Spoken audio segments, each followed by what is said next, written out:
NCAA lacrosse at Syracuse, and this year no name means more to the Orangemen than Powell. Brothers Casey and Ryan have Syracuse on a 4-game win streak, and the rest of the Orangemen have stepped it up as they dance into a showdown with the Virginia Cavaliers and 33-goal scorer Shea Jalbert. It's Syracuse versus Virginia for a berth in the semifinals. Up next.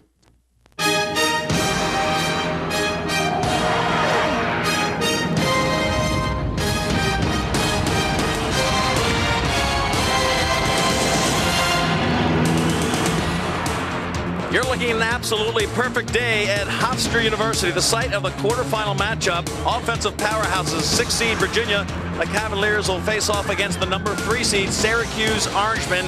Watch out, folks. You're going to see a lot of action from the offensive end. Hi, everyone. I'm Lee Felsmo, joined by Bob Rule, formerly an All-American goalie at Cornell. And Bob, we're talking about scoring goals here. Well, if you look at this, these could be the 2 best transition teams in the nation. You probably see 40 goals scored today. You'll see guys running up and down the field, running the fast break. It'll be an exciting day of offensive lacrosse. Well, there's a lot of offensive stars in this world, but one guy stands above all, and that is Mr. Powell, Casey Powell. Let's take a look at the Syracuse offensive end of the field. Okay, you look at Casey Powell. He is arguably the best player in lacrosse today, collegiate lacrosse. The way he is so great is he'll find 10 different ways to beat you. He'll throw the backhand pass, the backhand shot. He'll find seams that nobody else finds. He's the top scorer in the nation, had 9 points against Virginia early in the season. He's one of the keys today. Well, nobody thought that Gary Gates' records would be beaten, but he is the guy that's going to do that. Of course, his brother Ryan, critical to the offensive end on that end of the field. Virginia can score from a lot of different ways, but it seems like they have a lot of confidence in one guy, Shea Jalbert. Well, Shea Jalbert is their top goal scorer. Last year as a freshman, he had the ball in his stick for the last play of Virginia's season. That's the kind of confidence they have in him. Today, he's got to come up big. He's got to score goals today, and he's the best finisher. He's got to finish off plays. Virginia looking to get a lot of offense out of their team. They need a big day out of their goalie, Sanderson. We have a great matchup in store for you. The teams are locked and loaded. Come back to Hofstra in just a moment.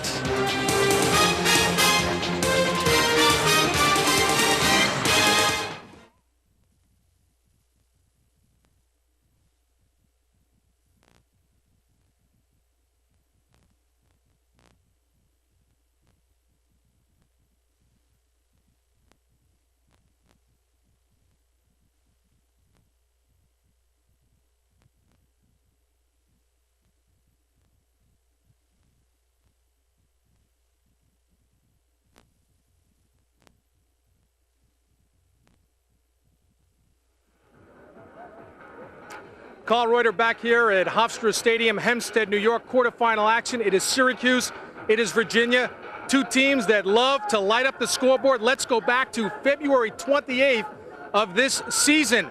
49 seconds were left in the game. Virginia's David Wren, number 2, takes the feed from number 16, Tucker Rodenbach. 17-16 UVA. Game over?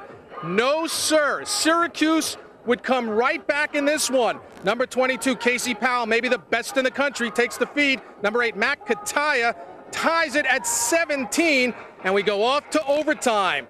Now there's only 19 seconds left in the game. Ryan Powell, the gift to Devin D'Arcangelo, 4th goal of the game coming up, and the sophomore ends it. And this will be 18-17 in overtime. It is Syracuse edging Virginia. If you like goals, stay tuned. As Bob and Leaf alluded to just moments ago, we could see upwards of 40 goals in this quarterfinal matchup. And we're coming up with that matchup in just a few moments when we come back to Hofstra Stadium, Hempstead, New York. It's Syracuse and Virginia. Stay tuned.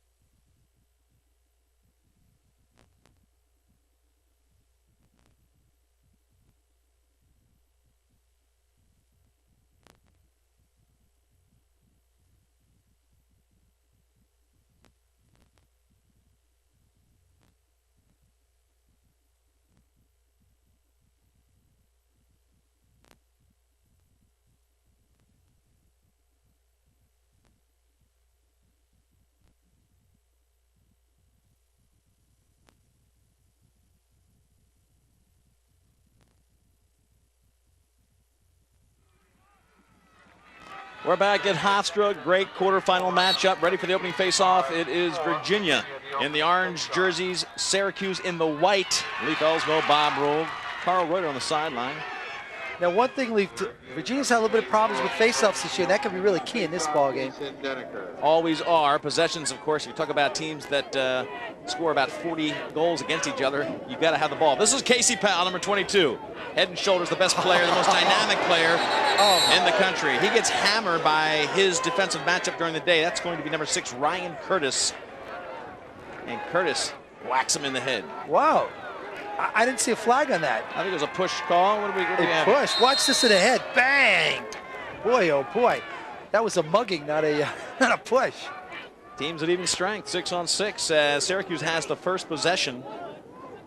Syracuse has scored 40 goals against Virginia the last 2 times they played them. And that's what Chris Sanderson in the goal, number 22, is thinking about probably right now, how he's got to get a little tougher. Sanderson is very, very tough kind of style goalie, Bob Rule. You're a goalie, but he's a blocker. He'll stand up and face anything you throw at him. Problem is they throw a lot at him in Syracuse. Ira Vanderpool going against the defense of Ragusa. A lot of the challenge for Syracuse as he goes against Curtis again is to give Casey Powell opportunities to shoot. Not a great shot. Curtis got a piece of stick on, but Bob, we'll see them in this game do a lot of things to get the ball in his stick. Exactly, and they want to try as much as one-on-one, get him in front, get the team to be so conscious they can dump it off because he's a great assist man also, not just a goal scorer. Out of bounds balls, you might see Casey come over and take it on the down situation. You want the ball in number 22's stick. In the last game, he had 5 goals and 4 assists. That gives you an idea of the power that he had. I saw him play last year against UMass. Didn't have a goal, he had 8 assists. That's the kind of player he is. He can beat you so many different ways. Watch his quickness. Watch how his feet move. You can tell this guy is high-powered. Big shot from out front by David Wren to start it off, and Wren beats Syracuse for the first goal of the game. Virginia has a lot of different players that can score. This time they come from the midfield. David Wren makes it a 1-0 game. And David Wren really just powered his way around his man. If we see the here, now watch the replay. Look at Wren. Powers his way around, and really, you saw the Syracuse defenseman was out really too far to back up. And you just watch this now. Wren gets the ball, switches to his right hand, born to be able to go righty-lefty in lacrosse, and really just powers down and takes a good hard bounce shot that Gebhardt didn't have enough time. Really, would have been a tough save for him to make. Another face-off coming at you off the face-off. Jason Hard in there for Virginia. They feel like they have a good matchup there, one that they can win, but Syracuse 2 times in a row there comes up with the ball. This one thrown out of bounds with a nice check from Jay Jalbert, I believe. Exactly. Jay Jalbert gets a little check on the defenseman, got a little lazy. The defenseman didn't know he was behind. Jay Jalbert was behind him. Jalbert just flicked the stick and the ball goes out of bounds. Well, if you got a good arm, you could probably hit Jay Jalbert's house in Huntington. He That's right. Grew up on the island here. 6'1", strong, around 200 pounds. And Virginia gets their offense going. Drew McKnight is really the key to this offense, in my estimation. Number 9, he carried the ball right there. We talk about Jalbert, but number 9 has been hurt at times this year. He had a shoulder situation. It seems like the offense goes through McKnight. He is really the guy that can settle the offense, number 9. But you know the thing, too, Leif, is you're not going to win with one player. Casey Powell's got his brother, a lot of other fine players around him. It's the same thing with Virginia. McKnight is an excellent attackman. Jeff Lowe now brings the ball in for Syracuse. Big one-on-one move and a check from behind takes the ball out of his stick. Henry Oki, good job by him. 1-0 to score early in quarter number 1. Virginia leads Syracuse. And what occurred then was you cannot be an offensive player, go into the goalie's crease, that circle, and player went in, the Syracuse player went in, so Virginia gets the ball. Chris Sanderson starts in the goal for Syracuse, for Virginia rather. It'll be his game to win or lose. You won't see him come out probably unless he gets injured.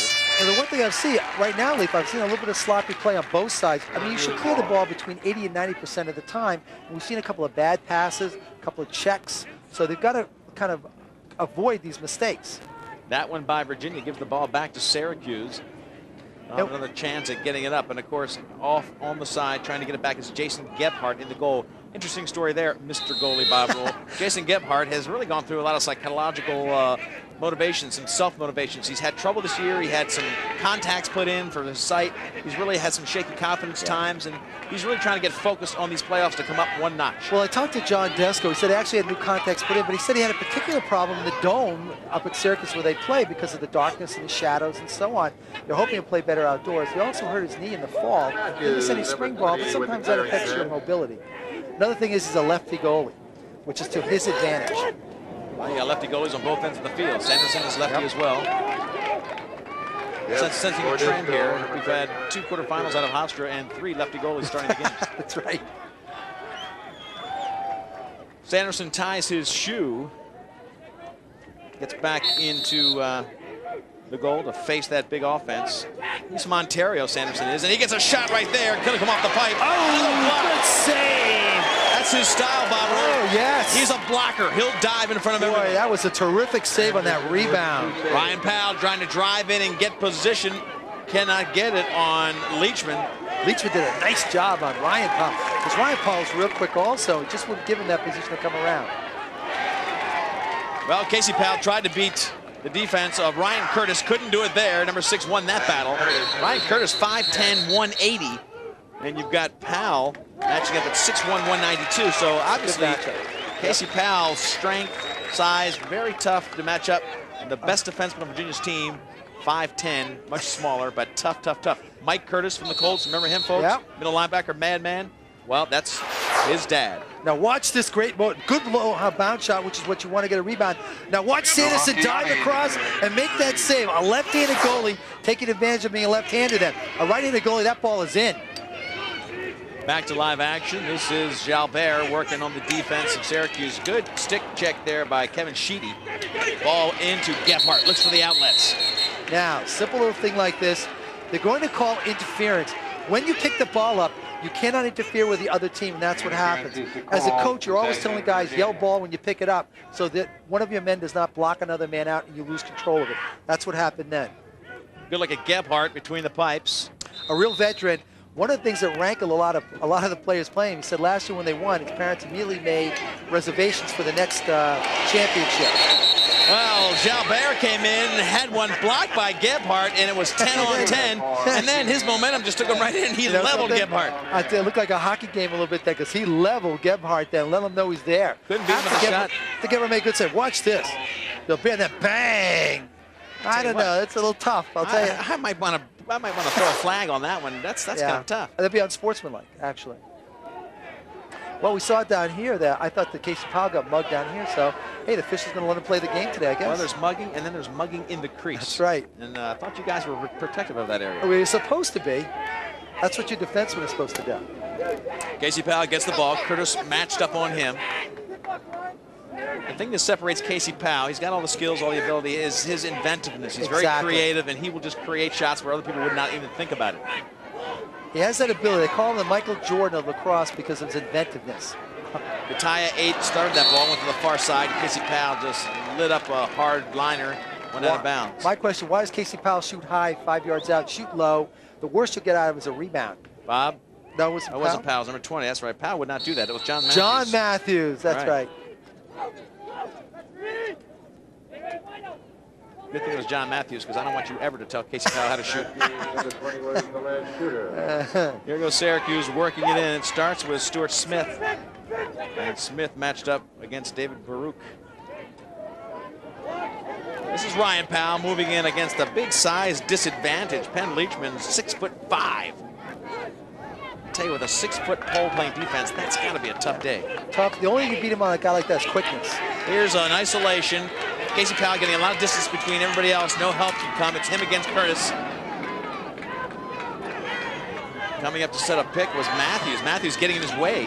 That hard shot blocked by Sanderson. You know, he showed low in the shot, and then he stayed low. 4 saves for Sanderson, and he has come up strong. Good day for him. Sanderson has been hot. We talked a little bit earlier. The fact is he getting the playoffs. A hot goalie might win the whole thing for people. Sanderson has come up big a couple times now. Our other quarterfinal was Princeton beating Duke, and Princeton has one loss this year, Bob. It was to a hot goalie named Chris Sanderson. Exactly, at Virginia. And And he's on the field right here doing the same thing in the early moments against Syracuse. Michael Leahy gives the ball off to David Wren. He has the only goal of the game. He's getting things crossed up. A shot there and a goal. David Wren 2. And Syracuse nothing. We've got 8 minutes left in the first quarter. Virginia off to an early lead. Quarterfinal action from Hofstra. Stay with us.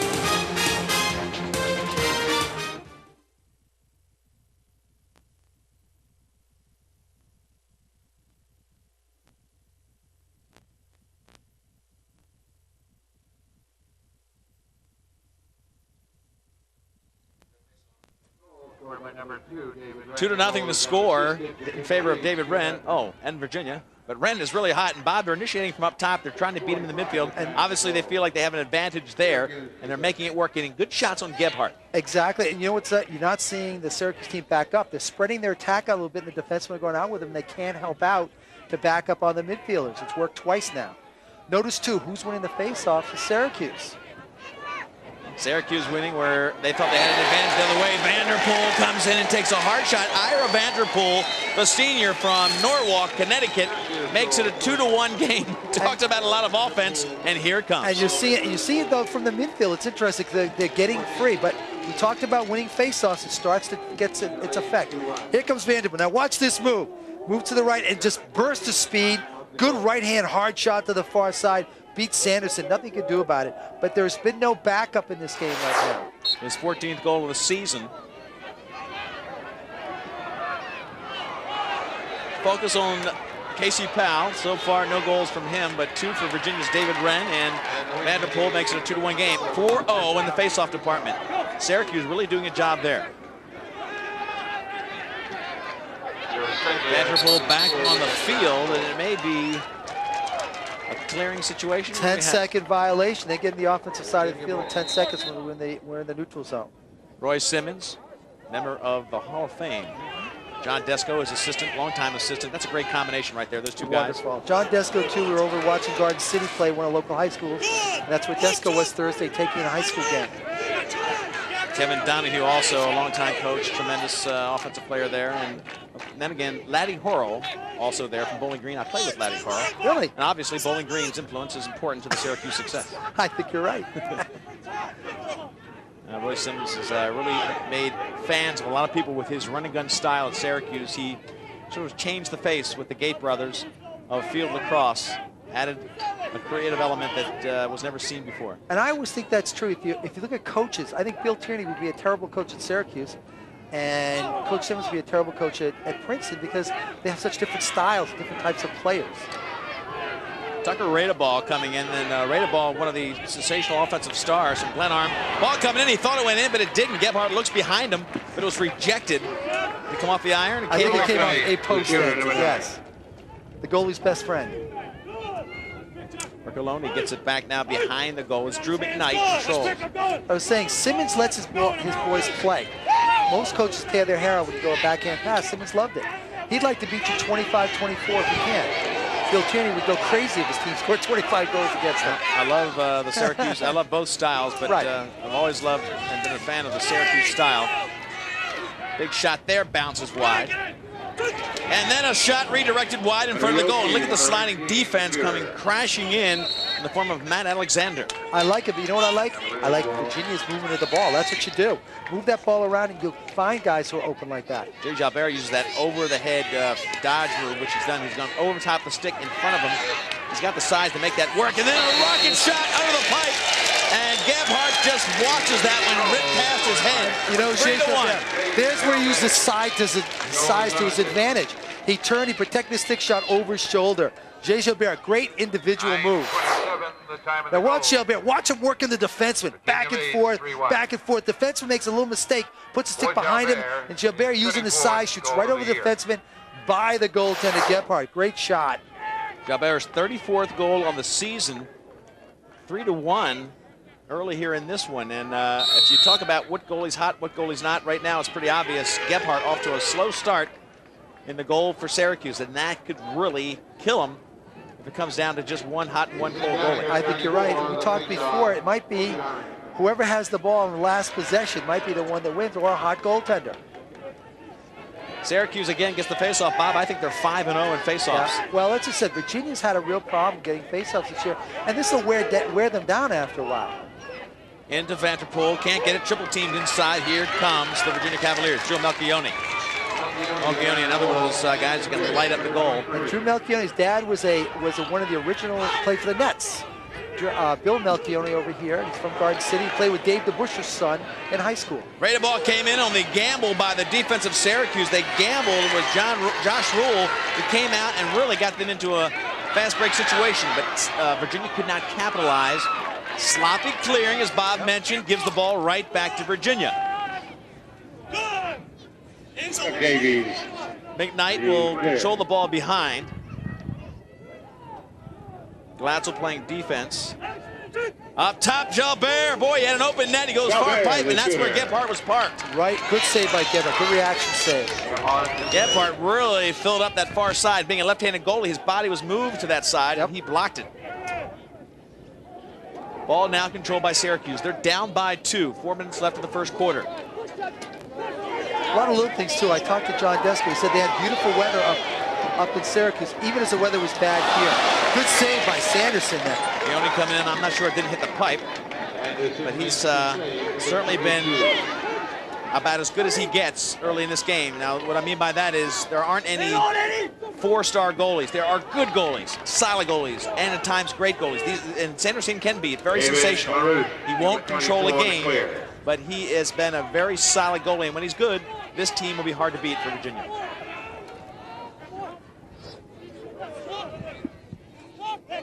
Behind the goal is Rada Ball.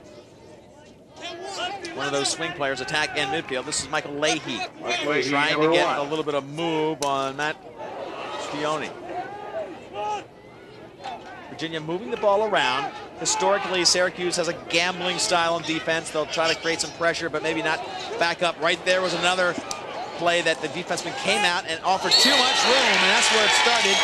The ball goes by the goalie. It was Marshall Abrams who started with the slide, gave Virginia the opening.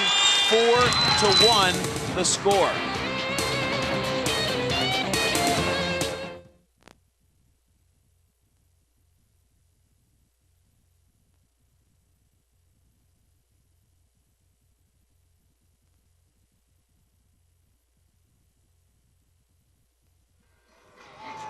Gebhardt having a tough time so far. He hasn't saved much down there. It's 4-1 in favor of the Virginia Cavaliers. Even though Syracuse has gotten 6 straight faceoffs, they have not gotten quality shots, or the ones at least they have gotten on Sanderson. He's made the saves. Well, you got to say Casey Powell's been pretty quiet. I think that Sanderson made one good save on a Casey Powell shot, but you haven't seen him take control of the game yet. Alexander gives the ball back to his brother Ryan Powell. Ryan Powell, very competent. In most cases, you'd say an excellent attackman, but he's not his brother. No slam on him. There is the pass into Casey. He couldn't do it, but picked off in front of Casey Powell by Brian Soliday. Soliday came in and just stole it from Casey Powell. You know, there was a one-handed. I think he grabbed it one-handed and just threw it by Sanderson, and Sanderson was kind of surprised that he caught the ball. If you watch the play, everybody was focused on Casey Powell because that's where the play was intended to go. Now here it comes. This Powell cuts to the front, but Soliday catches it one-handed left hand and puts it a really fine play by Brian Soliday. Ryan played, again, if you see it, this is Ryan Powell with the ball. He'll look in front. He sees a cutter. It's not to his brother. It ends up with Soliday. Soliday, a great player, played on the Beth Page team that won the state championship with A.J. Haugen, who's a great player down at Johns Hopkins right now. 4-2 the score now. Soliday brings it back. And Soliday literally put his left hand up and took the ball out of Casey Powell's hand. It was going to Casey. He stole it. And maybe the focus of goalie Sanderson was on that pass to Powell, but a nice move, a very sensational move to give him the second goal of the game. Very athletic. I mean, they catch it one-handed and throw it in a quick stick. I'm sure it did startle the goalie. I would startle me, I'll tell you. Now behind that. Absolutely. Jamie Leachman behind the goal, number 5. Falls down, a little bit slick out there. Of course, very hot, beautiful. Watch this shot. Right hit high by Rada Ball. So far, Gebhardt not having an average game even for him. It's 5-2, and what do you do if he doesn't come up? You go to the bench, Syracuse? He's got Mulligan, who's a very good goaltender. Kid from Farmingdale, who was a great goaltender. But watch this, though. Gebhardt actually guesses wrong. The ball will come out to Radabau. Now watch. If you saw that very closely, Gebhardt actually was starting to move to his right, and the ball went left. Here we go. It's going to be a good feed. Radabau gets the ball. Now watch. He actually moved to his right, and the ball went to his left. Gebhardt's starting to guess, and that can be very dangerous for a goaltender. You got to react a little bit more than that. Sideline with Simmons and Desko.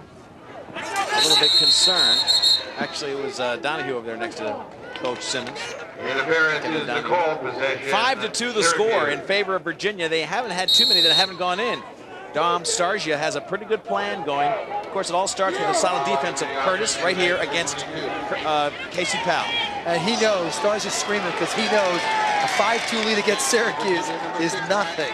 They can explode quickly. 5 shots, or 5 goals rather, on 10 shots for Virginia, shooting 50%. Not bad. Yeah, I think that's the, you know, Casey Powell will be a factor, Bob, but you don't want, obviously, the game to get out of hand. Exactly. He's not going to score 12 goals for you, so you got to get him in the game early. And, I mean, heat's going to be a factor. These guys are going to get run down a bit in the fourth quarter, so you're right. You don't want to be so far. You can't put yourself in such a big hole you can't climb out. Tucker Radeball puts it right in the stick of Gebhardt. That's got to feel good for Jason. Jason pulls that one down. My question is, why did Radeball shoot the ball? Radeball then was still just a little bit too anxious. Had a man all over and took a fairly weak shot high to goalie stick side. That's 3 saves for Gebhardt.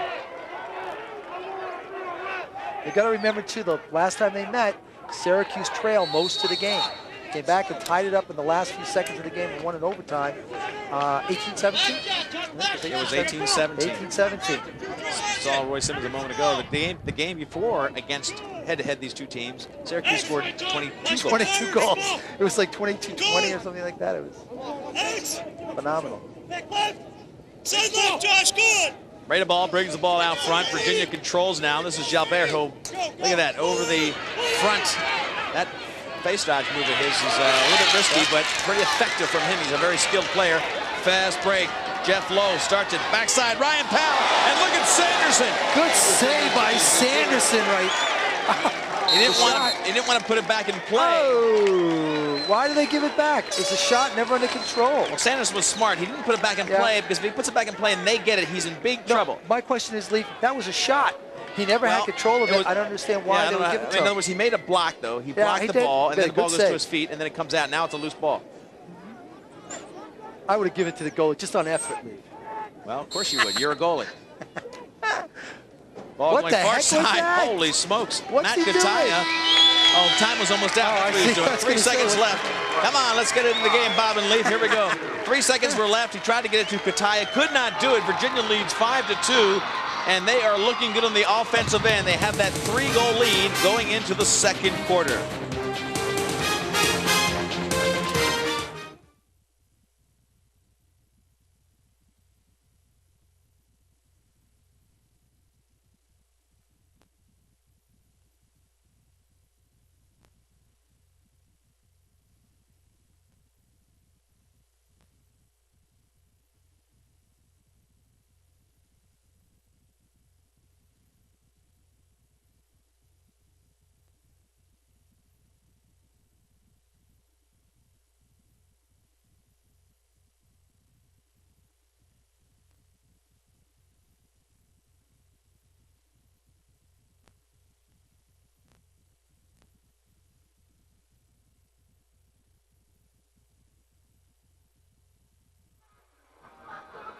We're back at Hofstra. It is a 5-2 game in favor of the UVA team, and we want to remind you that today's NCAA playoff action is brought to you by STX, performance-driven, precision-crafted. By Hofstra University, we teach success. By A.G. Edwards, serving the investment community since 1888 and probably 1887, and probably a client of Barry Landers. Yes.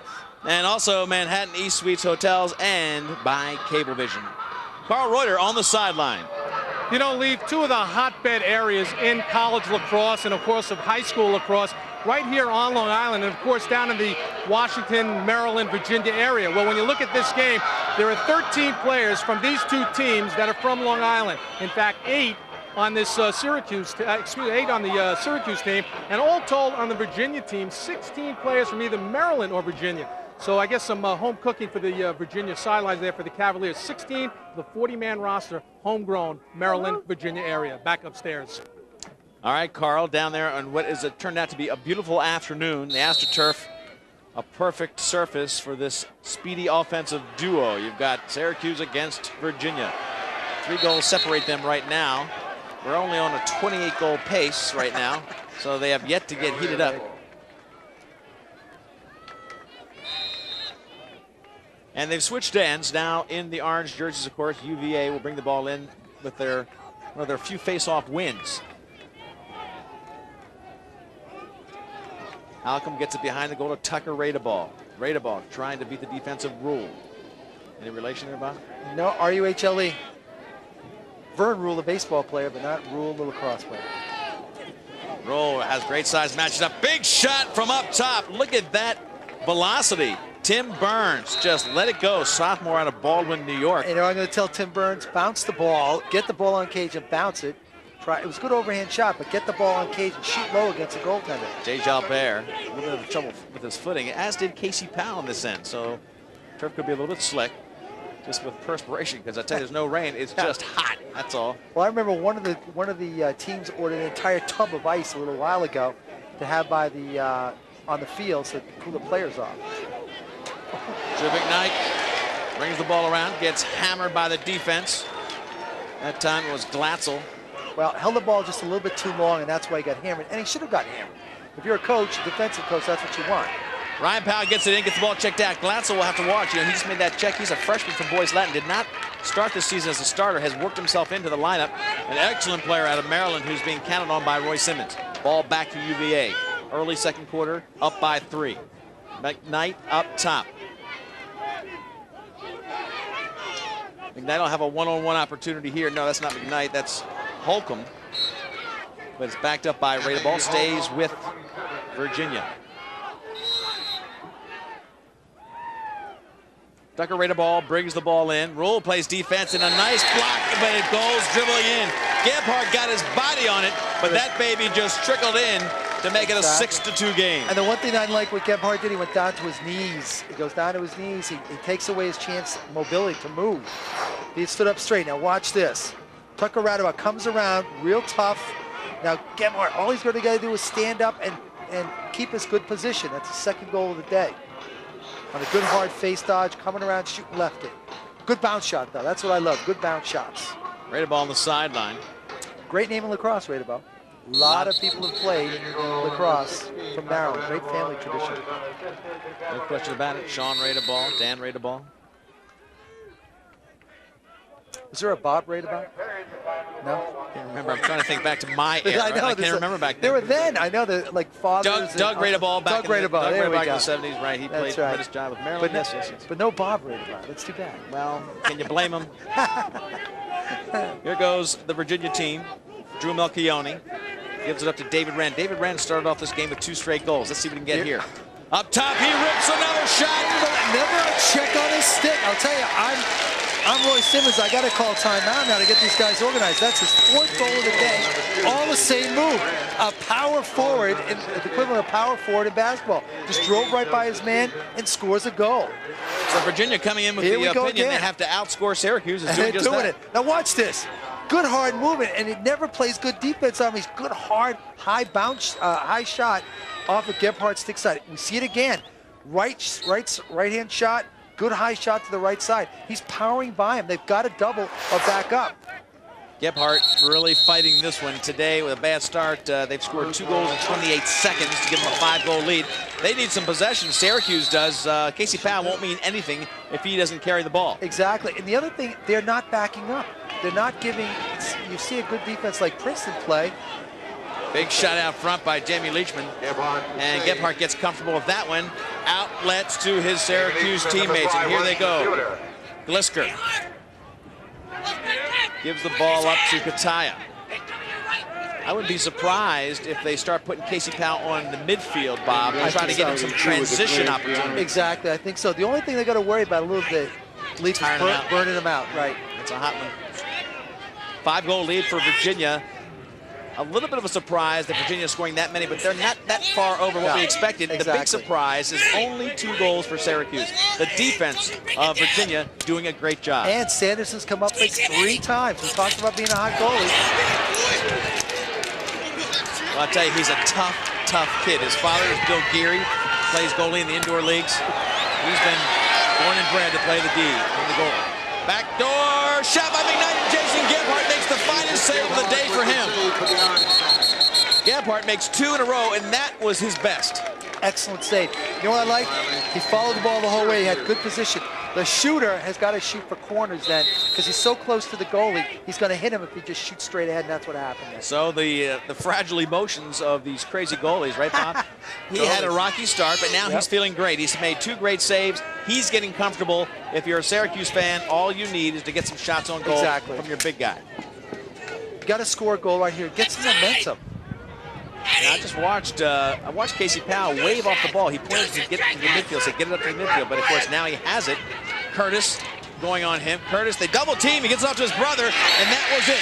They double team Casey, left Ryan open, and Casey Powell immediately recognized it, got it to him. And here's the question: why do you double a guy behind the goal? He can't score. Don't double Casey Powell unless he's got a chance of scoring. He didn't then. Guess what Bob Rule does most of his time, folks? He's a coach. It's a 7-3 game. 4-goal lead. Now watch Virginia. this. Powell's got the ball. Watch this. They double quick, double too fast. He gets it to his brother, who's wide open, comes around, takes a good shot, and scores. Why double behind the goal when you don't have a chance of scoring? Let's forget the double for a minute. This is a great shot by Ryan. Do you see how he dropped his stick? He got Sanderson going low, and then he came up over the top of him. Most of the time, good shooters will fake high, get the goalie to go up, and then shoot low, where a goalie doesn't have a stick. But this time, he faked low, got the goalie to go down, and shot high. Opposite what you usually teach, but effective. Syracuse, who dominated faceoffs early, lose their 2nd in a row, at least here, to Virginia. Their 4th in a row. So domination early by Syracuse, and 4 in a row for Virginia on the faceoff department. It's a 7-3 score, 2nd quarter action. Lee Felsmo, Bob Rule, Carl Reuters on the sideline. This is a quarterfinal game. The winner here advances to Rutgers for one of the most exciting weekends in sport. It's the championship weekend in lacrosse. Saturday will be the semis, and Monday the finals. Sunday the finals for Division III, and 2, I believe, the same day. Here goes Virginia working in on the sideline, trying to get that good shot up top. Double team comes in and gives them problems. So the double team on Henry Oki gives up the ball. What you do then really, Leaf, is you pull the ball out. You got a double team, you have no shot, no clear pass, just run away from the goal and set yourself up again. That time he tried to force the ball and made a bad pass. When you take a look at the schedule of these 2 teams, one of the problems with Syracuse is they start early with a couple big games like Princeton, and then they go up to their upstate New York stuff and play a few Ivy teams or Rutgers, or of course they got beat by Rutgers, but their season is not as challenging as Virginia's, where they have to fight to survive in the ACC. They play Maryland, they play Duke, they play Carolina. Very tough schedule for Virginia. And then you have that ACC tournament right at the end. I call it being tournament hardened. I mean, you get used to playing big games day after day. This is Ryan Powell getting it way out front to Keone. Bounce shot, easy save by Sanderson. He really kind of showed the high to low shot, and Sanderson had no problem measuring it. I don't know what that was. Clearing pass, trying to get it to a player, couldn't do it.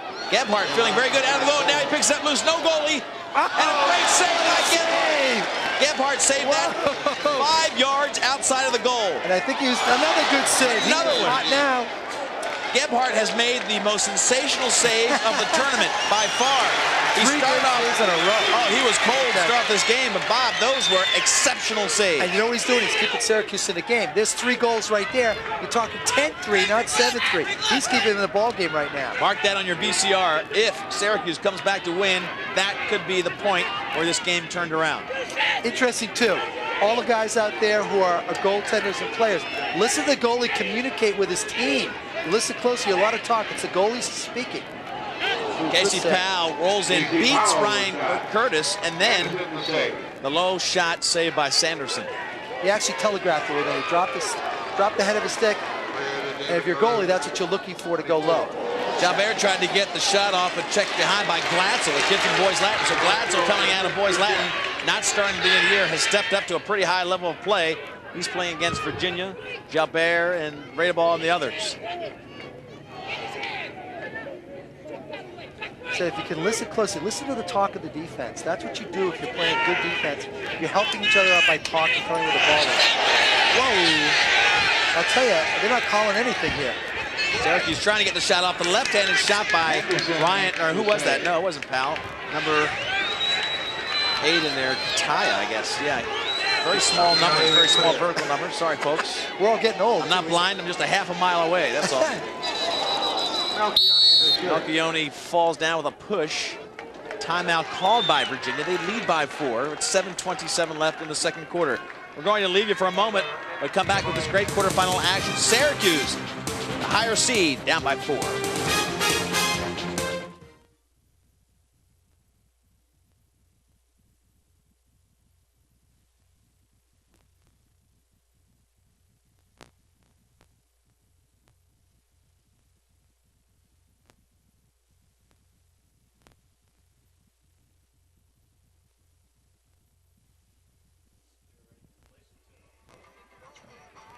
We're back to Hofstra. Sensational action between two offensive powerhouses, Syracuse and Virginia, and so far it's been Virginia's game because of their defense. And of course, their offense is right there, leading 7-4. Hey, the Hobart Lacrosse Camp, you want to be a part of this? I want you to call these numbers, 315-781-3565, or here's an 800 number, 941-6289. Boys ages 11 to 18. There's 2 sessions, and of course, July 5 to 9, July 19th to 23rd are the dates. You've got to be a part of this. Tremendous camp action, all the instruction and fun your kids and lacrosse players would ever need. It's all happening here. Lee Fell's going with Bob Rule and Carl Reuter. This is about as good as it gets. Dom Starsia, 6th season at Virginia, came from Brown. He's been a winner, a very high winning percentage. Already established as one of the highest winning percentages ever in the ACC. His offense is really on all cylinders, and the defense is doing well too. Now watch Casey Powell. He comes out of a dodge. He drops his stick. Really not a great shot for anybody maybe but Casey Powell. When he dropped the stick, Sanderson immediately dropped his and played for the low shot. That's what happened there. But he's trying to force the ball a little bit to get Syracuse back on the board. Yeah, I think most players, all that stuff's true. Casey Powell, nobody's got to talk about how to shoot to him. Nobody's got to talk about when's the right time to shoot, because he's proven everybody wrong. Exactly. He scored when you don't expect it. He's taken over games when you thought he couldn't. That's what makes him such a powerful presence on the field. When you're playing, you're trying to defense him, you've got to constantly think of where is Casey Powell on the field. It's almost like having 2 guys on the field for 1. Rated ball from Wren. This is Wren. Looks like after the timeout, they try to settle things down a little bit. Virginia getting a little bit more patient with their offense. That bounce by Leahy well in front of the goal, not even close to being a challenge. And you know, I'll go back to what I talk about in games, hot days. It's much easier to play offense than defense on a hot day. It's much more tiring to be a defensive player when it's 90 degrees than an offensive player, because you know what you're going to be doing, and the ball travels so fast, it causes all kinds of slides and all kinds of things going on. Rayball couldn't get the ball loose. The defensive check took it right out. That was Josh Rule. Back to Gebhardt. We'll remind you that the biggest dramatic moments of the game have been provided by Gebhardt, who started off slow, and he has made 2 just highlight reel saves in the last 4 minutes. Syracuse getting a low shot on Sanderson, making it easy for him to make the save. Sanderson, they're shooting low by going low with his stick, and they're telegraphing, and Sanderson's bringing his stick right down. He's a veteran. He knows what's happening when a guy drops his stick. Well, Jeff Lowe took the shot. Maybe that answers your question. I like that. Lowe gives the ball to Ryan Powell, who works behind the goal in the defense of Penn Leachman. Leachman just huge. 6'5", 215 out of Bethesda. Fresh legs on the field for Syracuse. Ball way out front now. John Matthews trying to find Casey Powell. Well, there he is. Powell having a tough time getting footing. Don't know if they've made a bad decision on cleats or not. Well, I noticed that the Syracuse guys all wear different cleats anyways. Powell finds out in front his teammate, number 48, Ryan Soliday. He's already scored 1. This will be his 2nd goal of the game. And Powell, he's got all the tools. One of those tools is great vision. I was going to say, you know what kind of play that is? I call that a bing bing. He gets the ball, he sees a little opening, bang, he gets in there. Watch Powell move. People have got to respect the double, bing bang. Gets a quick pass to Soliday. Soliday just puts it in the corner and scores. We see it again. Now watch him. Watch how he barely looks, bang. Gets it to Soliday. Soliday beats him before Sanders has a chance to react. Great play. That's how you do it when you feed the crease. Jason Denneker, a junior out of East Meadow, gets that face-off. Syracuse has been very, very successful with the face-off department. Gebhardt gets it back to the midfield.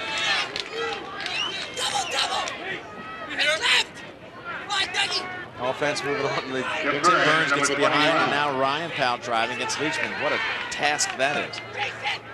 And that is tough right there. That's like wrestling. If anybody's ever wrestled, you and a defenseman are going at it. It's very, very physically wearing. Vanderpool comes in, looks for help. Casey Powell standing behind saying, get it out front, get it out front.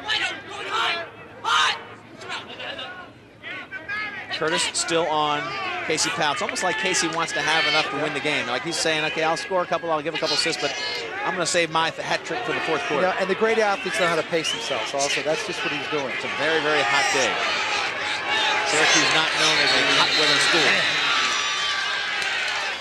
First man up for Syracuse. Wait a minute, big play here, Bob. It's Sanderson. The penalty is on him. He came out to make the hit. 2 mistakes. 1, he comes out too far. And 2, he commits a penalty. And 3, folks, he's in the box. It'll be an extra man play for Syracuse and a fresh goalie.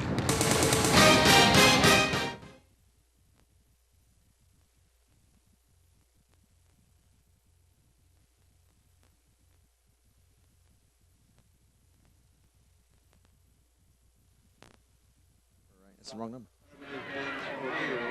Back on the Hofstra turf. This is an interesting play because the goalie is fresh. Penalty is on Sanderson, the goalie, and Syracuse will get to shoot on a brand new goalie. And that could take long. Good play, not much you could do, but it was a good play. Well, they got it in the hands of the big guy, Casey Powell, who was silent for the last 2 moments. He scored 1 and he assisted on the last 2 goals. That's a 7-5 game. You know, we talk about momentum shifting. Virginia's won the last couple of face-offs after Syracuse kind of won them. All of a sudden, momentum is starting to shift into their favor. Now watch this ball movement. Ryan Powell takes it, he looks to the corner. They got to cut that off. And who scored the goal?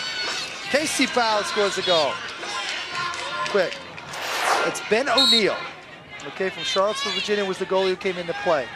O'Neill not listed properly on the roster here. Oh, he is, Ben O'Neill, got it.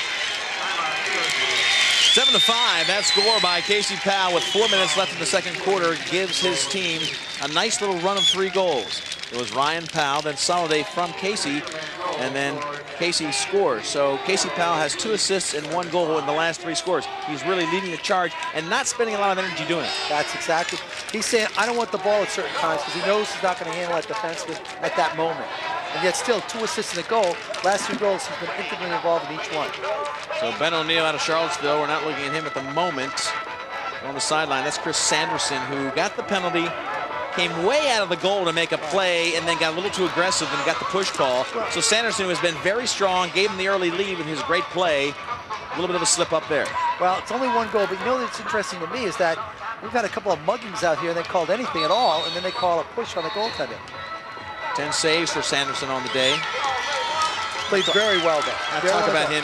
He's got a big Indian tattoo on his shoulder. This kid's a tough kid. You see him in the locker room. He's ready to play. He's not scared of anything.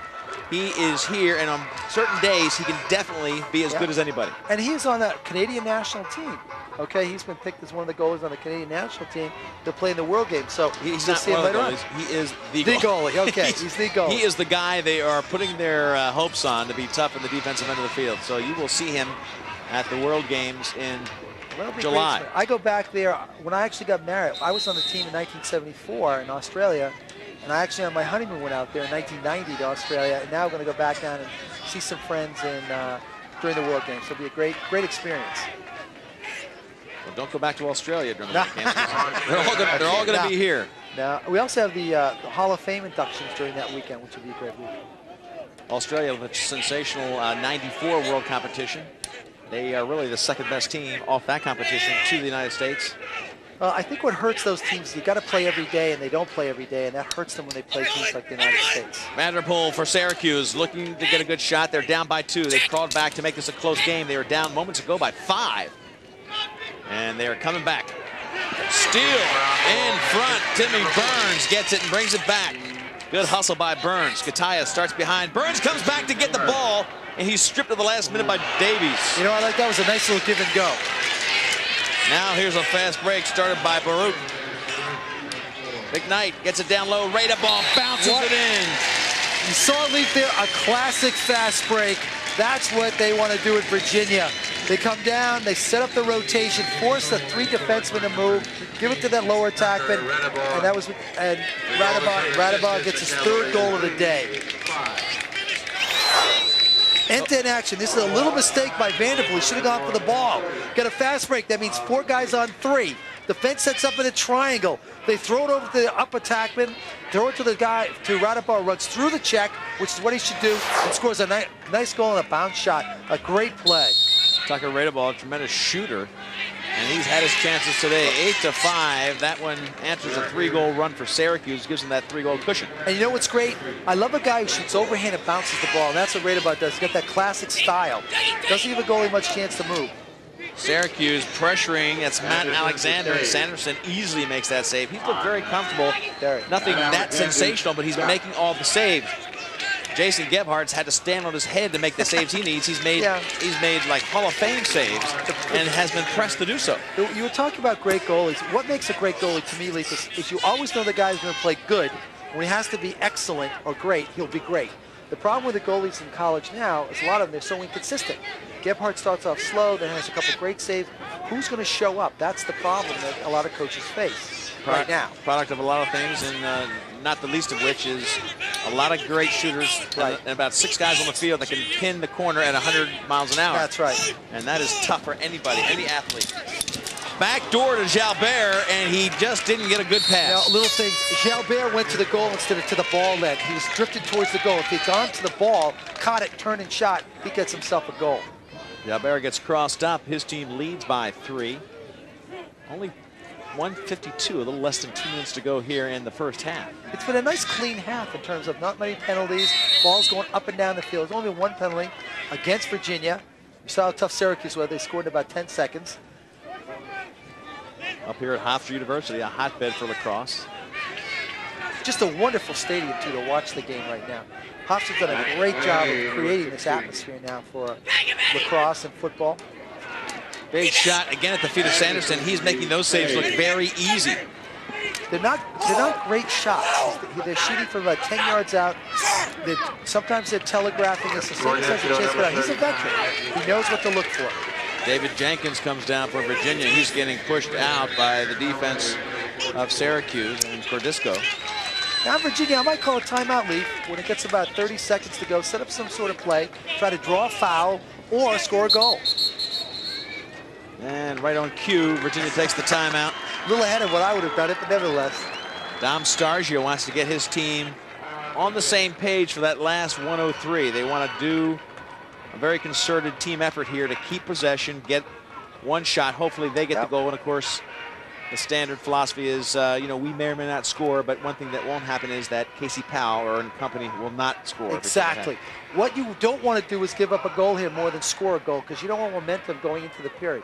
We go back to the other quarterfinal game, talking about Princeton and Duke. What happened in that game was Princeton was able to score 2 quick goals at the end and regain momentum. This is what Virginia does not want to happen with Syracuse. So I would think they'd hold it for as long as they could, 30 seconds, 40 seconds, then drive to the goal, either draw a foul or score a goal to get a good shot. Dom Stargia took over for Ace Adams down at the UVA program. Ace, what a wonderful man. I think that he was the guy who never lost a game as a player. He never lost in high school, never lost in college. He must have got boring after a while. I can't confirm that. I think he was. I think I remember reading about that when he got in the Hall of Fame. But this man, Dom Stargia, has had, as I mentioned, he has already got himself in the record books as one of the highest winning percentages in ACC history. Great track record. He's had trouble beating this team in white in the playoffs. A lot of people have. They're going for a record now. One of the big records is I think Syracuse has made it to the Final Four 17 straight years. That's the record he's battling right here. Syracuse knows how to play to another level in the playoffs. You see the time winding down. You'll see them be very patient, try to get their shot and get a 4-goal lead taken to the halftime. And our halftime, we'll have stats highlights for you. We're going to peel Carl Reuter off the turf there. He's melted a little bit, but he's actually holding up pretty good down there. He's doing great. David Wren, big shot. He is a good one to give the shot to. He started off this game with 2 straight goals. Nice play, too. He just missed the corner. And he added 2 more after that. He's got 4 total. Jalbert slipping again. I wonder about the cleat selection. We've seen a lot of guys fall, and Bob, at halftime, I wonder if guys like Casey Powell might go to a deeper cleat. I think so, because I think they are using like almost a sneaker. And close to the shot in the goal. Did it count or not? It was right on the time. Right as the buzzer went off. It counts. Michael Leahy gives Virginia a 4-goal lead.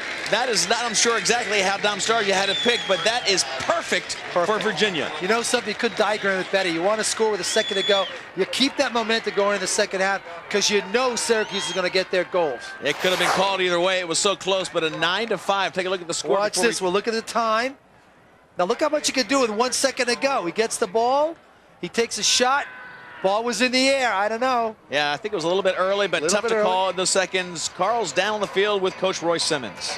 Roy Simmons Jr. at my side. Coach, that one really has to hurt with no time on the clock. I think the clock had run out, but you can't argue that point now. We haven't had a break all day, and they're not going to get it to it now. You know, it did hurt. How much does the club have to raise its level of play in this second half now to come back from this 4-goal deficit? Well, I tell the kids it's like a warm bath. You know, you don't jump in and then be frightened by being too hot or too cold. They're not making any calls out here, and I tell my kids if they're not going to make any calls and just step up the physicalness of the game, we got to hit a little harder. We got to shoot a little smarter. This is a very dead surface, and it's not a shooter's surface. We got to hit this goalie up high. He's done very well with the low shots, and that's what we've been doing, and we shouldn't be doing that. We got to step up our shot selection second half and get to Sanderson as we have in the past. All right, Coach, best of luck. Thanks for coming by. That's Roy Simmons Jr. You see he's holding his composure. Now can his team hold its composure and get back in the second half? We're back with more from Hofstra Stadium right after this timeout.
Halftime of quarterfinal action. Right now, Virginia on top of Syracuse by the score of 9-5. And just moments ago, my halftime guest was honored here at Hofstra Stadium. Presentation made to the honorable judge, Ken Malloy, for his outstanding and long service to the game of lacrosse, a 3-time All-American at Syracuse University. And Mr. Malloy, what was that feeling like to be honored by a game that you have pretty much put your heart into? Well, I think the important part of honoring anyone in this game is to create more of the tradition, which is growing and growing and growing, and that's what pleases me. A lot of people might not know that Judge Malloy was instrumental in getting Jim Brown into Syracuse University, and we're talking about Jim Brown, the Cleveland Browns running back, who many think is the greatest lacrosse player of all time. Well, he established that in the North-South game, and the Southern people would be the first to agree with that. What about your alma mater right now? Taking it on the chin just a bit, but I'm sure Roy Simmons Jr. can get the troops back in it. Don't sell them short. Syracuse is always great for coming back, and they have a great tradition. Ken Malloy, how has the game changed since you were the 3-time All-American at Syracuse? The game's changed by the zone of accuracy of the sticks. When I played, you would figure 2.5 to 3 feet. Now it's 6 inches. And of course, the surface, especially in the spring, the mud and even ice at times slowed the game down.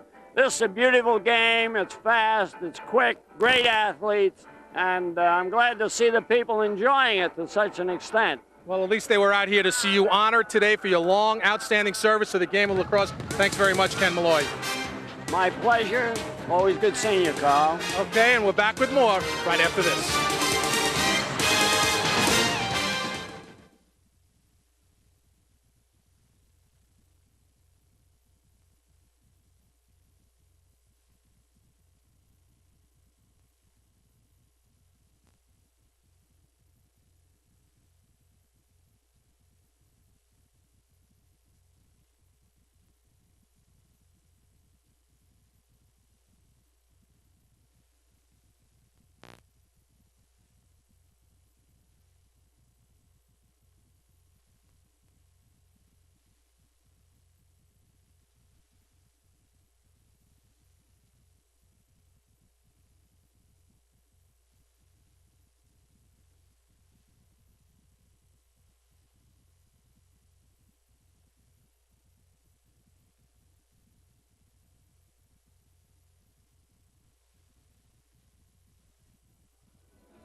Joined by Bob Rule, the former All-American goalie from Cornell, and boy, oh boy, we're talking about a lot of goals, and I think Syracuse has seen a few goals that they wouldn't like to see on that side of the scoreboard for Virginia. Well, let's look at what happened. Gebhardt's been hot and cold. In the beginning of the game, he wasn't stopping the ball. Then he made 3 or 4 sensational saves.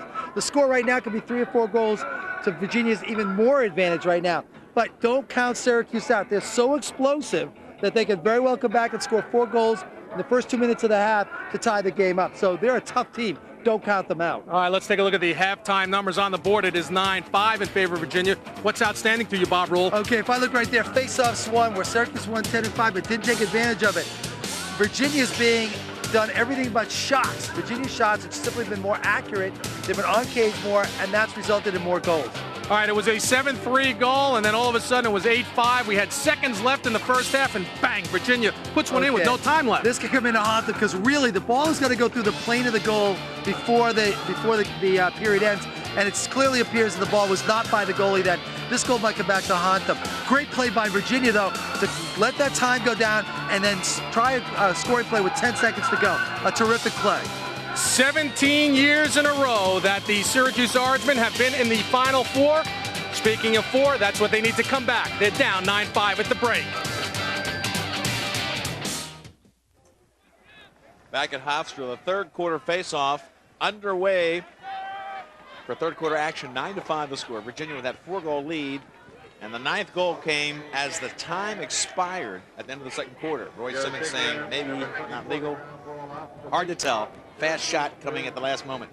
Casey Powell starts the third quarter by immediately going to the goal. Sanderson starts back in the goal, as you would imagine. He had a very nice first half. Gebhardt for Syracuse is back in the goal, and he came on like gangbusters. John Desco and Roy Simmons, our Carl Reuter right behind him.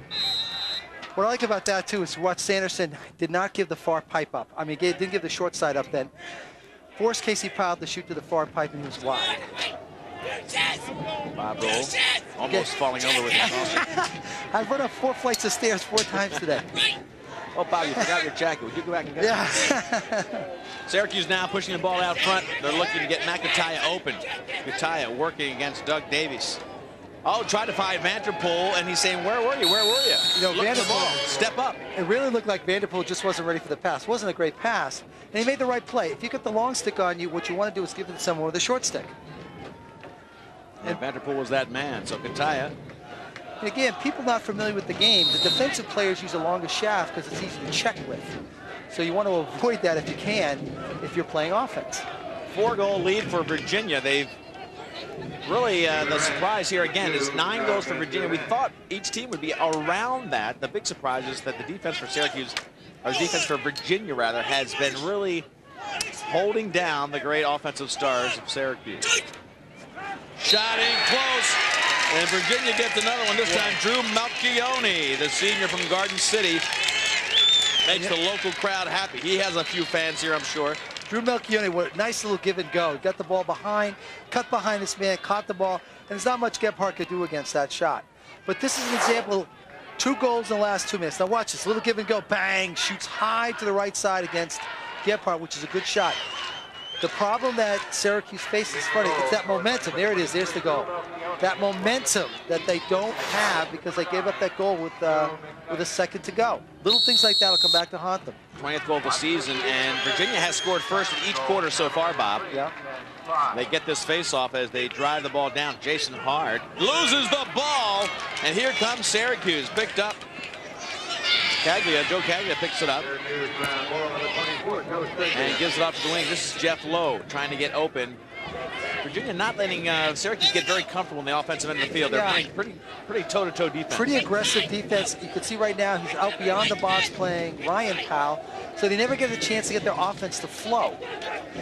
Casey has a nice pick there, and it was Casey Powell's pick for brother Ryan that set him free. Let's give Casey Powell a half an assist on that one. Nice play, but where was the backup? I didn't see where Virginia backed up on that when the man got picked off. Well, Leachman is over there just going crazy with the referee saying it was a moving pick. Let's take a look. Now watch this. He comes around. Let's see if he does set a moving pick. I don't think it was a moving pick. Right there, he shoots a good low bounce shot. Nobody picked up on it. Well, Casey stepped out a little bit, but good play for the Powell brothers. And they answer Melchione's goal, now back to a 4-goal margin for Virginia. Again, they control the faceoffs. And the problem is, though, Syracuse needs a spurt.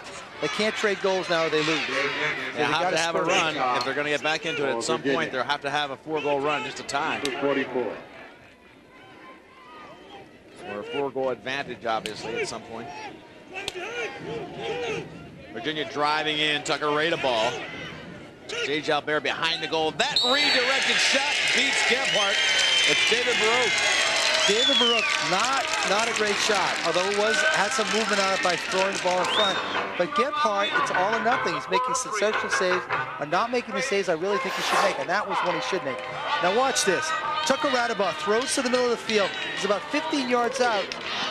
Gebhardt never reacted well to the ball. Didn't get his stick down. You think maybe he doesn't like that end of the field? Don't forget, I don't know. First quarter, he didn't have a very good quarter down there. Second quarter, when they switched, he was very, very good.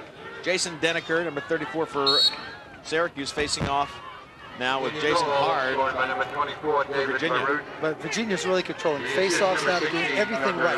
Melchione, he's got the corner. Beautiful shot by Melchione in the corner. He's got 2 of the 3 goals to start this half off. And 12-6, Virginia very comfortably in front. We're having a goalie change. Okay, Gebhardt is out. Let's see, Rob Mulligan. Okay, Rob Mulligan, a Farmingdale product, is coming in. Okay, here we go. Watch this. Good shot, though. I mean, upper right-hand corner, but Gebhardt's lost his confidence. Good goaltender, but he's lost his confidence. Watch this. Good shot, the upper right-hand corner. And Bob, that's 2 goals in 10 seconds. Remember I said, if you're down by 2 goals, you're within 10 seconds of tying it up. And that's what can happen in lacrosse.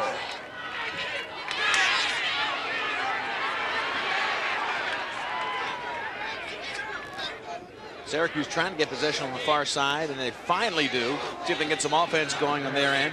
I don't know, why does it come around? Well, Matt Alexander heard you. Here he comes around, and he just buries it high. Now, don't forget, halftime interview, Carl Reuter. You were walking downstairs, I believe. But Coach Roy Simmons said, we got to quit shooting low on Sanderson. We got to go top shelf. We got to go high, and that's exactly why that shot was successful. You know, I think it's snuck in. Watch Alexander. Comes around. No one picks him up. He doesn't even realize it for a minute. Then he starts coming around. I think he beats him on the inside. He does. He beat him on the inside corner. That's not where, as a goalie, you want to be. Force the guy to shoot to the far side. It's a tougher shot. He beat him up, I think it was between his head and the post. Well, how about 5 goals in 3 minutes to start the second half? This is what we expected. I think start translating that, you're going to need a calculator. How many goals you can score? Well, we've had 4 goals in 48 seconds. We've got a crew of 62 statisticians that come with Bob Rule, and we know exactly how many.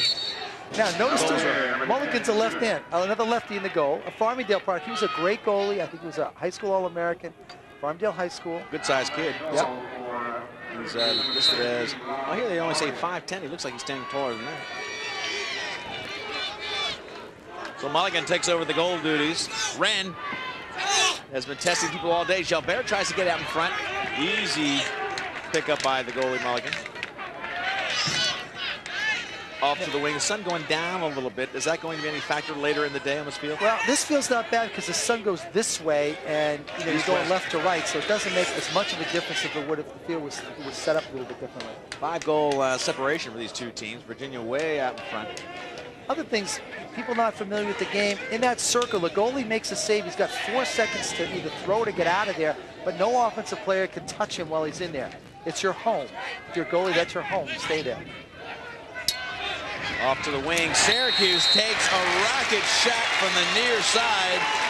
Bordisco from Woodbine, Maryland. And a shot high to the right-hand side on a lefty goalie. That was a good shot high. Well, goalies not starting off very hot in this third quarter. They're getting rattled. 12-8 the score. A 4-goal difference. Now watch this. He'll get the ball. Watch this good feed. Here it comes. Good feed. Takes plenty of time. Shoots high to the right-hand side. Very good shot by Cadisco, but the play's really made by Matt Gione giving him the ball quickly. There it is. Watch this. Bang. He's got plenty of time to wind up.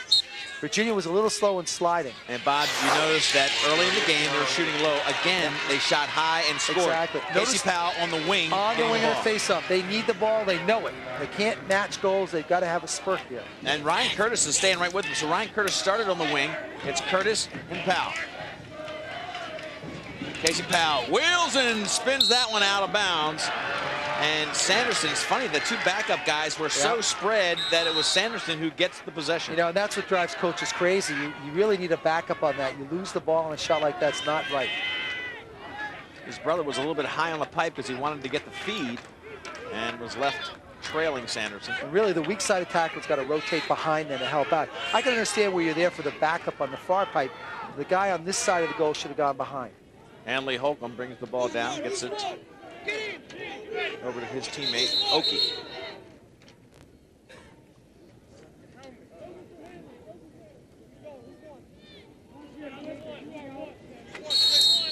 That was an equipment timeout, just a few seconds, I think, to get a chin strap button.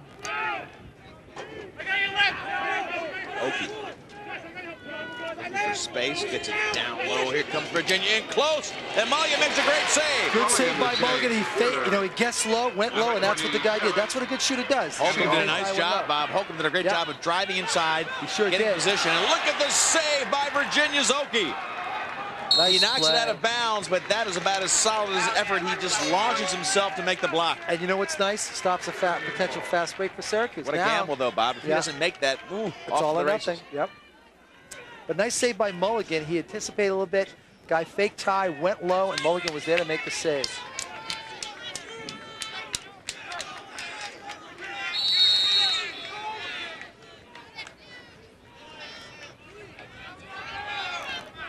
So they'll try to clear the ball. The new goalie Mulligan, he's been tested with a pretty good shot and come up big. And that's so important. Make that first save for your confidence. 4 goals down. Here comes Syracuse. Driving hard and looking for help is Matthews.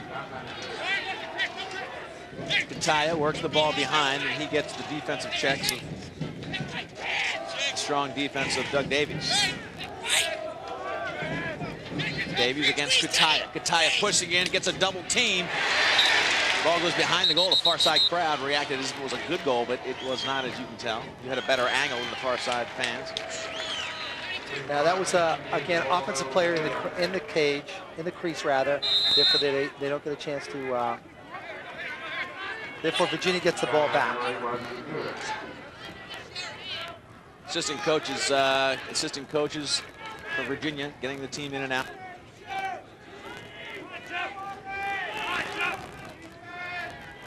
Most of these teams try to keep some of their great players along to help out the coaching staff as Jay Jalbert comes in out to David Wren. What's nice is you get a fellowship, so you can go to school, get your master's degree, and help coach out. So the school benefits both ways. You get a good student in there, and they still have someone helping out. And of course, now you can make as much as you want. And now, I know, I'd like to be involved in that. So that little piece of that big pie. Virginia working the backside. It starts with Drew McKnight, goes to the far side. It's Tucker Radeball and picked up by Michael Leahy. Leahy, they moved the ball beautifully. Virginia getting a lot of people involved. Melchioni.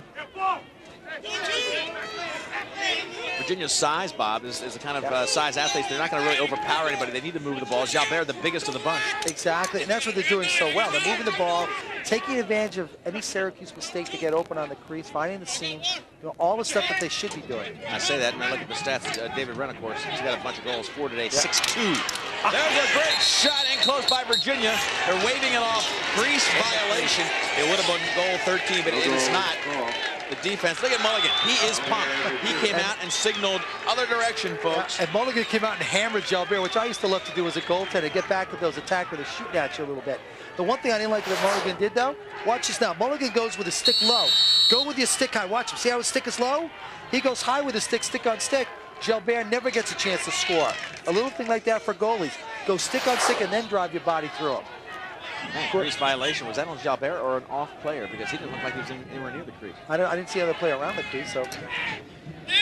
7:29 left, third quarter. 12-8 the score. Lee no Bob Rule and a steaming hot Carl Royer on the sideline.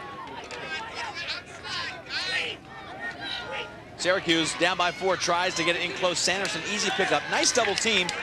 You just saw one offensive Virginia move the ball beautifully. You saw Syracuse come down time again, go to the one-on-one. Exactly, and almost the side of the goal where they're really ready, the guy's ready to double. If you come out of your dodge to the lefty, you can't get to the far pipe.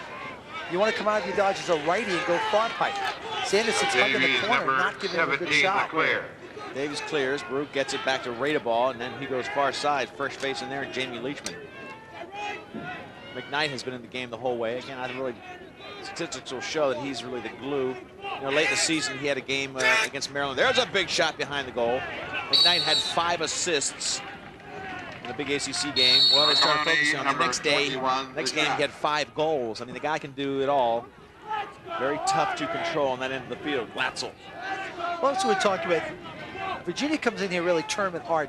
They play 3 of our top teams. They play Maryland, they play North Carolina, they play Duke in the ACC, and that toughens them up for a tournament now. I think that's hurting Syracuse a little bit right now. The only thing in this game that they haven't seen, watch this, McKnight.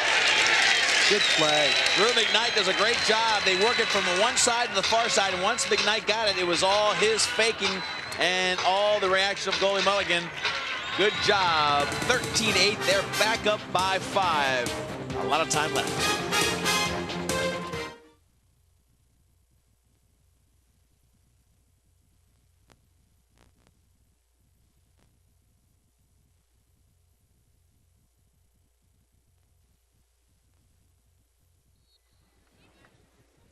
Five goals to make up for Syracuse against a team in Virginia that's been ahead the whole game. Bob, they opened up strong. 2 goals by Wren. Never have to look back. You know, last year when I saw UMass, I saw the UMass-Syracuse game. I'll tell you, they were not that they were lucky to beat UMass, but UMass was not nearly the team Virginia was. They beat them 10-8. It's like they had to get their legs again playing tough competition. Well, this time they're playing a Virginia team that's far superior to UMass last year, and they haven't stayed with them. Well, when they beat them earlier this season, Virginia had 17 goals. And the reason they beat them is because they had 18. In overtime. So you better start getting the scoring end of the field going if you want to have a chance in this one.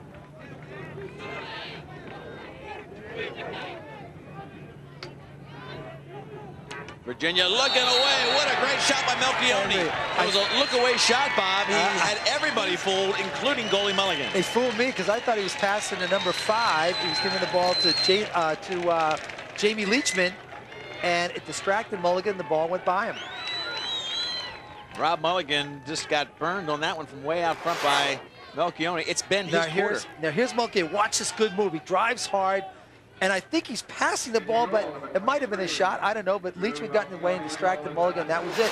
I agree. It could have been a pass. Yeah. It was hard to tell because he wasn't really looking at it. It looked like he saw a guy cutting across the crease. Exactly. Tried to hit him. A little off-speed number. A little bit of a screen on Mulligan. Yeah, and the ball goes in.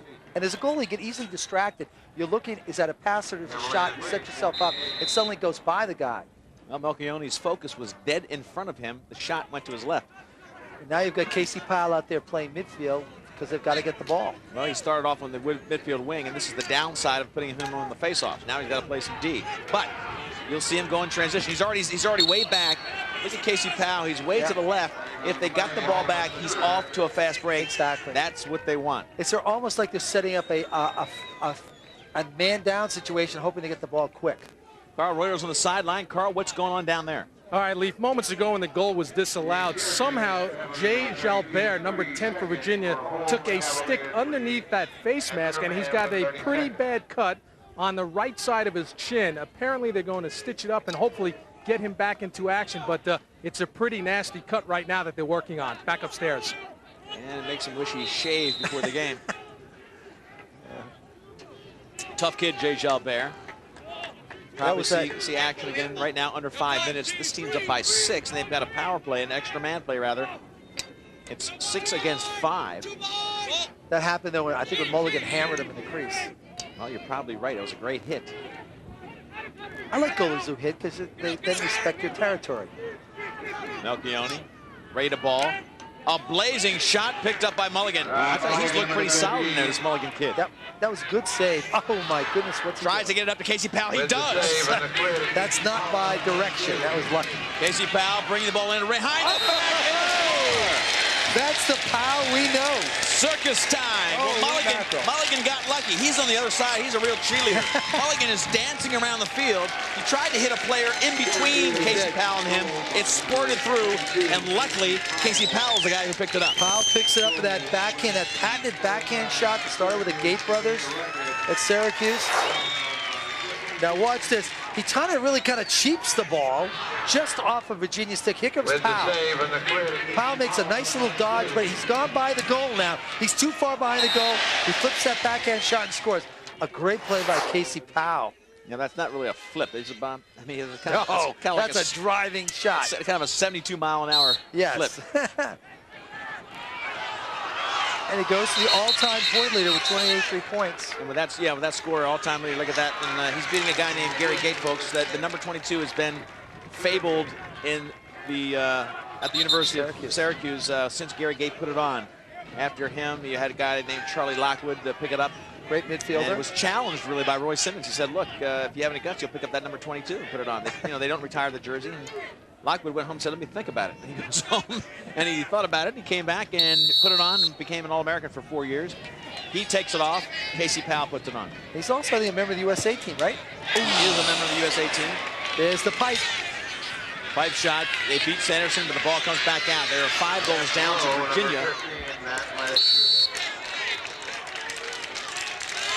And good hit on Virginia's Jamie Leachman. Gives it back to Ira Vanterpool. Heavy double team on the side. You've got Drew Knight coming up. Dom Stargio wants, well, what are we doing here? Maybe he wants a clarification. They're looking for distance. I guess they want the 5 yards on Vanterpool. For Mulligan now. Mulligan will clear. He's got somebody near side. Comes right toward the cameras. And here they go. Get it into Casey Powell's stick. Curtis. Challenge. Curtis beat.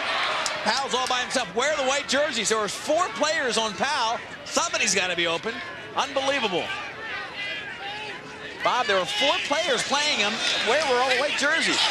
Oh! Great ball movement. You're right. Where were they? Showtime. I tell you, everybody was backing up Ryan Curtis, and it was as if the Syracuse players were watching the show. Disappeared. Oh, they're watching the show. It's a great show, but holy smokes, you got to get down there and get an easy shot. Curtis now back on Casey Powell as Gataya comes in with a tough one-on-one move against Doug Davies. Back door, they can't get the shot off as Syracuse tries to get Anceloni. Big check ball comes back into Ira Vanderpool.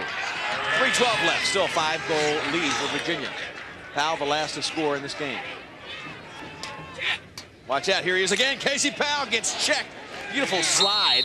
Took that shot away from Casey Powell. He could be hurt. Penn Leachman just leveled him. He'll be back up. Casey Powell has had that hit time and time and time again.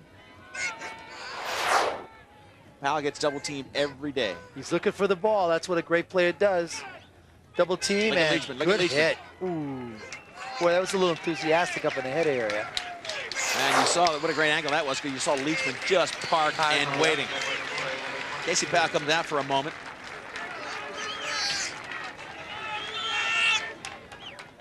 This is the only thing, number 22, that Virginia hasn't seen. You talk about their great schedule. They've seen it all. They've seen great scores, great scoring teams, great defenses. You just can't plan for a guy like Casey Powell because there isn't anybody else like Casey Powell. It's like planning for Michael Jordan. He does so many things that really are amazing. That one's Ryan Powell. The brother steps up and says, "You hurt my brother, I'll hurt you." 4 goals. That's what separates these two teams.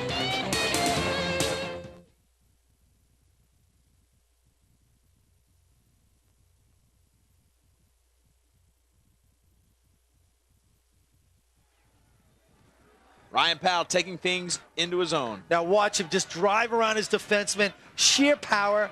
Good face dodge and bang. Shoots nice and low. Sanderson didn't have much of a shot on that chance on that goal. Problem with Virginia right now, I think they're starting to lose momentum a little bit. They're trying to play not to lose, which is a mistake. Well, also you might say that Syracuse is playing with like their own chance to win. Yeah, exactly. They've really taken the ball.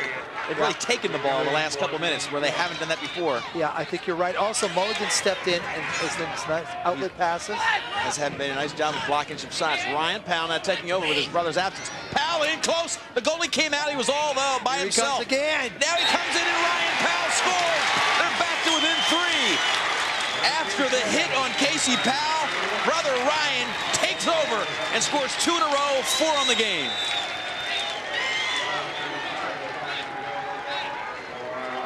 It's been a Powell brother hat trick the last 3 goals. Now watch this.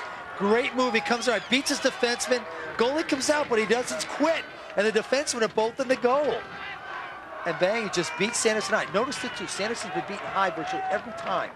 Good play by Sanderson, actually, to force him behind the goal, but the defensemen don't take over and play him after that. Back to live action. Here comes McKnight.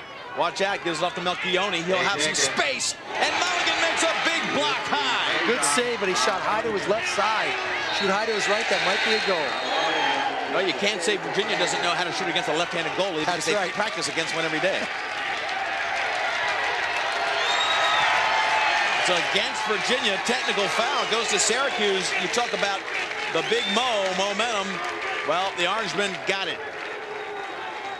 A lot of orange up in the stands here at Hofstra. How about Mulligan? Is he a cheerleader or what?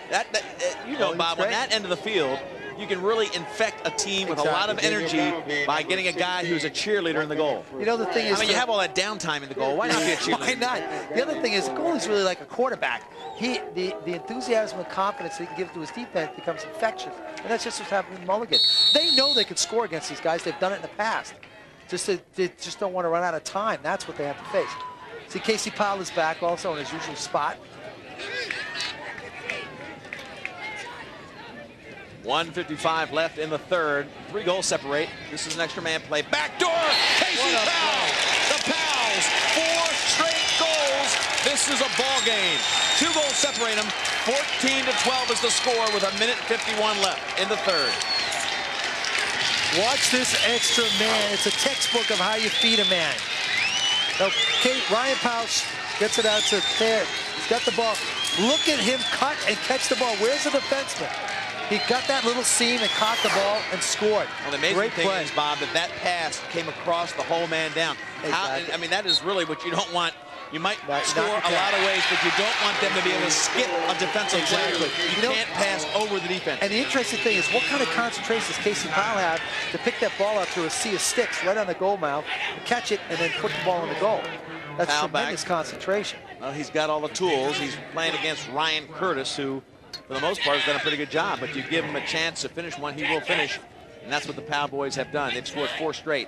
Casey 2, Ryan 2. I think that's why Coach Simmons is always so calm. Even though he's down by 6 goals, he knows these guys can come back. Tremendous will to win, a superstar. They all have a will to win. All these players are exceptional when you get to this level. But you got to go up one more notch for a guy like Casey Powell. All-time leading scorer at Syracuse, folks, and that is beating the original number 22, Gary Gay. Final minute of the third period. Syracuse has controlled the ball for big chunks of time in the last part of the third quarter. And here's the key right here, I think. Ryan Powell has really stepped up.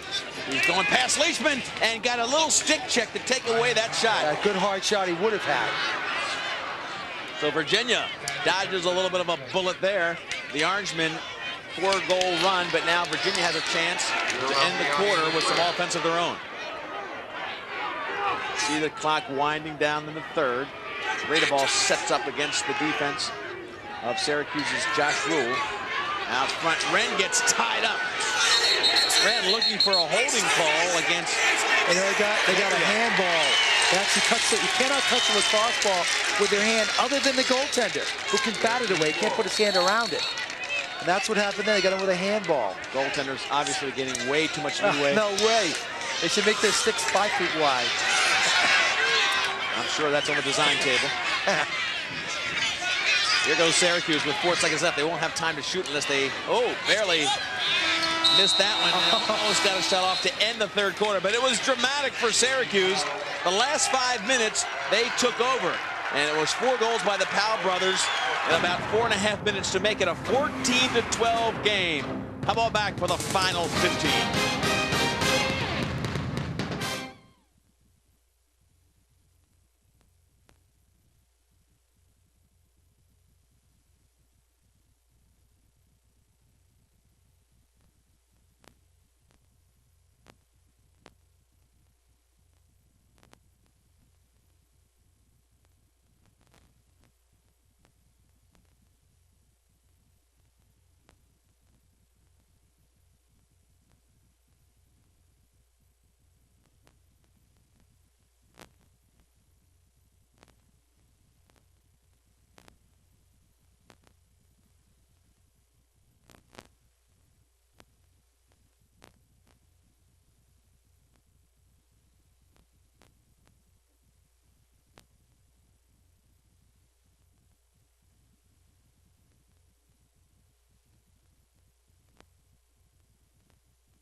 We're back at Hofstra. This game has really turned into everything we thought it would be. 14-12 the score right now. 2-goal lead for Virginia.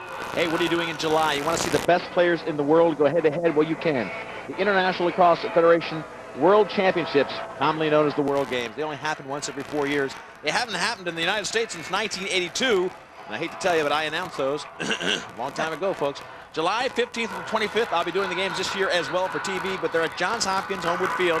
Call 1-888-98-CHAMP and get all the ticket information. This is a chance of a lifetime to enjoy lacrosse on an international scale. Carl Reuter. All right, Leaf, the medical update on Jay Jalbert, number 10 for the Cavaliers. They put what they call steri-strips right on his chin to close the wound. They're going to stitch it up after the game, but they went with the steri-strip to get him back out into action right away. Back upstairs. All right, we're going to continue this quarter. I'm going to start the quarter with an apology. Tim O'Hare, you're the man. I kept saying Gary Gay. Gary Gay leads in goals. Nobody will probably ever beat that, but 282 was the Tim O'Hare point total. Tremendous player from 77 to 80. Tim O'Hare was the O'Hara. Man, wake up, leave. Tim O'Hara was the player that was beaten by Casey Powell to take over the point total lead. Now, back to the game right here. This is the quarterfinals for 1998, and this one is really getting tense. The winner advances to Rutgers in the semis. And, you know, right now, what Virginia's desperately trying to do is get some momentum back. Right now, they've lost the momentum, and they're starting to say to themselves, what's going to happen? When's Syracuse going to tie it up? They've got to get some confidence, momentum back. Yeah, Virginia now, McKnight coming in. Diving play gives him a chance to get the ball over to the side, and it was a bad pass past Rada Ball that takes it out of bounds. And that's that confidence level you're talking about. Confidence, fatigue, they're tired, they've seen the momentum shift a little bit. They know what happened in the game early in the season. That's got to be in the back of their minds. Tom Starshey is saying, what was that, folks? What play was that? Mulligan, big story there, a lot of mini stories. The goalie, number 13, bringing the ball up. He replaced Gebhardt and really kind of solidified the defensive end as Casey Powell and Ryan started to take over. Here comes Syracuse, big shot and a goal. That one by Tim Burns. Just outright beat his defensive player down the field, no backup. What a difference in terms defensively. You've got to back up when a big midfielder comes down. Looks like nobody really got settled in the middle of the field there. Nobody picked up men. Now watch. Mulligan gets a good pass, okay, and here he comes. Nobody picks him up. They're looking, they got their signals crossed. Well, I'll tell you just dodges, nobody came back to help out. Well, David Baruch was right there, but he was playing him as a right-hander. As a right-hander, he went lefty, yeah. Yeah, he was overplaying the right hand, waiting for him to drive that way, and then didn't really get his feet. Yeah. Syracuse, another goal, 5 straight, 14-13. Bob, we talked about the run that had to happen if Syracuse was going to get into the game. Well, they've made that run. And it starts with this guy right here, Casey Powell, inflaming Syracuse, getting 2 quick goals in the third quarter to get them going again. Ball down now. This is the way they'll end the game if it doesn't go to overtime, with Syracuse attacking the goal to your right. In the lead, 14-13. Casey Powell picks it up. Ryan Curtis going way out. Casey Powell backs him out to make sure there's no backing, and then goes one-on-one with Curtis. Curtis, throw check. And look at the double coming well in front of the play. Bob, they double when he's about halfway to the goal. I think that's what you got to do against Powell. They're figuring he's going to beat one guy, and they're just sending the second guy right away. Exactly. The only thing is you got to make sure the second backer comes to take over the man who backed up. What happened then is they had a good shot because the second man didn't come. Disco gives it to the wing.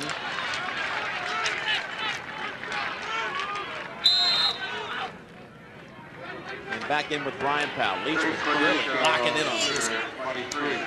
Ryan Powell doing a great job of taking the pressure of Leach. He's in close and just misses the goal. He was shoved into the crease, but they called a crease violation. Crease violation.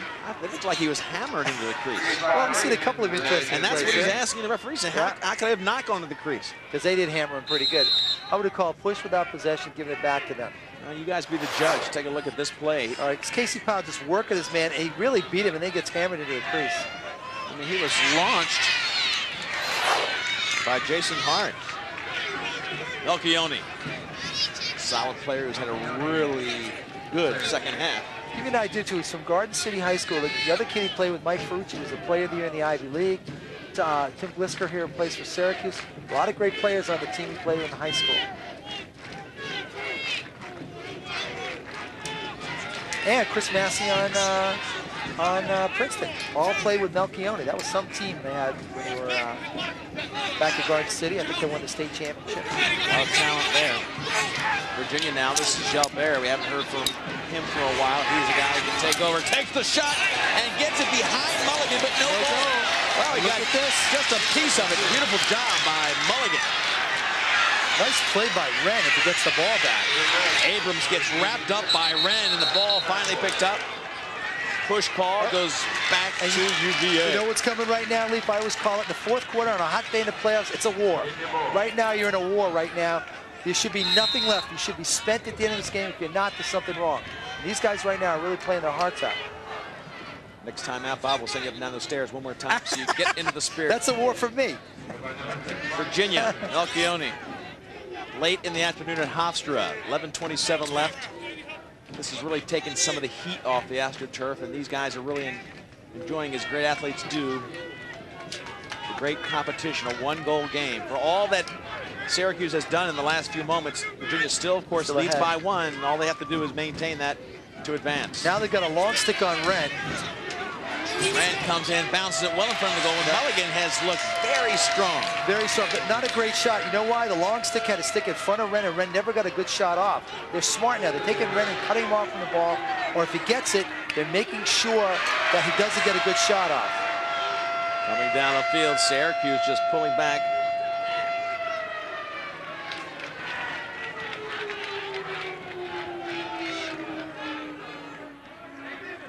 Plenty of time left in the 4th quarter. Quarterfinal action with Syracuse in white driving into the goal, looking for help out front. Got it. Big shot, and there's a goal to tie the game. Beautiful job by Syracuse, and it's number 20, John Matthews. And as Coach Simmons said, they're starting to beat Sanderson high. Again, they beat him high. Another New York kid making a big factor. Okay, John Matthews out, turns, good feed. Matthews got time to set up and beats him to the far side.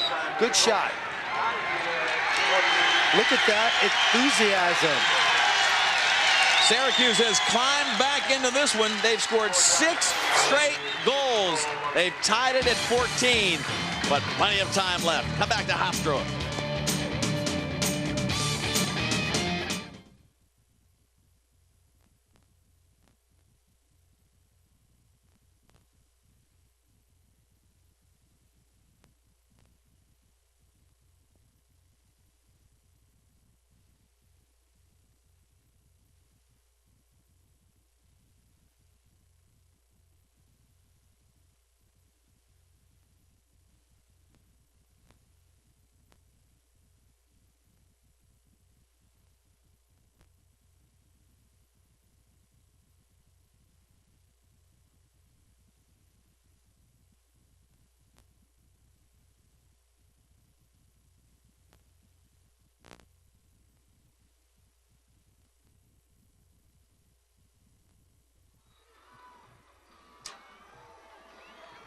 Back at Hofstra, the Syracuse sideline, Roy Simmons happy now because he's in the driver's seat. He's had a tremendous run, Bob Rule. He's had 6 goals straight. He's got the game's best player and a tie game, so things are going pretty good. You know, it's the first time I've seen him smile, but look at that. I don't see him any more enthusiastic or whatever than when he was losing by 6 goals. Gives you that look. I don't know what's going on there. He's not a goalie, Bob. He's an artist. He's an artist. He's an artist, that's true. And he sees things from a bigger view. Here comes Syracuse in the faceoff. Long stick brings it in. Watch out, this will be a game winner. Ooh, good Not save. a game winner, but that could have given him the lead. And an excellent save by Sanderson, yes. You went high and said, we were talking before, the Pals between them have 7 goals. That's what they mean to the Syracuse team. Casey with 3 and Ryan with 4. Syracuse has never led in this game. Jay Jalbert now controlling things. Pressing in on the defense of Syracuse and their defenseman Kevin Sheedy. Oh, they tried to get up to the wing, but it was really sniffed out beautifully by Syracuse. Nice play as they generate an offense from that tremendous defensive play.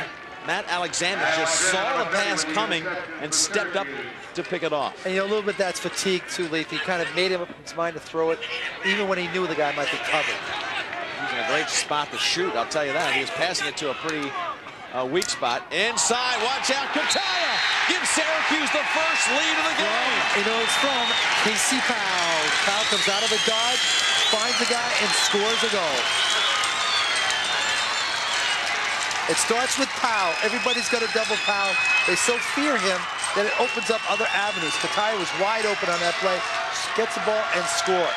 The Orange bring a lot of great fans. Here we go. Now watch this. Cheering on. There's Powell with the ball.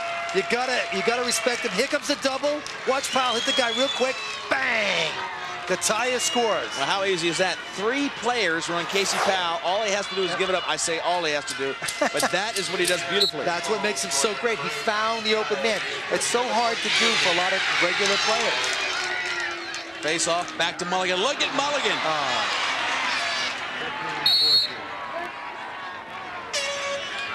Maybe Mulligan a little too fancy then. Mulligan way too fancy. You kidding me? Here's the first lead of the game, and he's throwing it behind his back out of bounds. You know, the funny thing is that's what Syracuse does. But you know what? Roy Simmons won't say one word about that. Yeah, not a word. His philosophy is, look, that's probably the biggest moment in lacrosse the guy's ever had. Yeah. And he gives them the opportunity to enjoy the moment. Roy is an artist. Rada ball tries to get it to Wren, but look at the defense stepping up for Syracuse now. Pushing upfield, Beglia. And here goes a fast break. Jeff Lowe. Lowe coming in. Pushed out beautifully by the defensive Curtis. He's caught down the other end. Whoa! Curtis had to step up off a foul to stop the fast break, and Sanderson makes a real nice block. You know what happened? Lowe never got rid of the ball. He could have given it to an attack, and then run a little give and go. So two bad decisions, one by Mulligan, one by Lowe on the fast break. They come up with goose eggs in front. Oh, 0 goals in the last 12-25. Now Virginia was ahead the whole game and then really hit a scoring drought here. Mulligan, a catalyst for that. Mulligan comes in, makes a couple of nice saves, but pumps them up and makes them more confident. Red goes all over the Rada ball. Good player in high school, though. He was a high school All-American here at Farmingdale High School, played a couple Nassau County championships, so he knows what it's like to play in the pressure. Are you kidding me? Playing in front of his home crowd here at Hofstra, basically.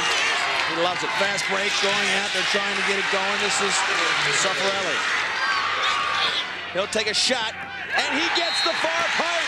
2-goal lead for the Syracuse Orangemen. Transition is death for teams that play Syracuse, and that's what happened then. I think it was Timmy Burns. I can hardly tell it. 21 to the 27.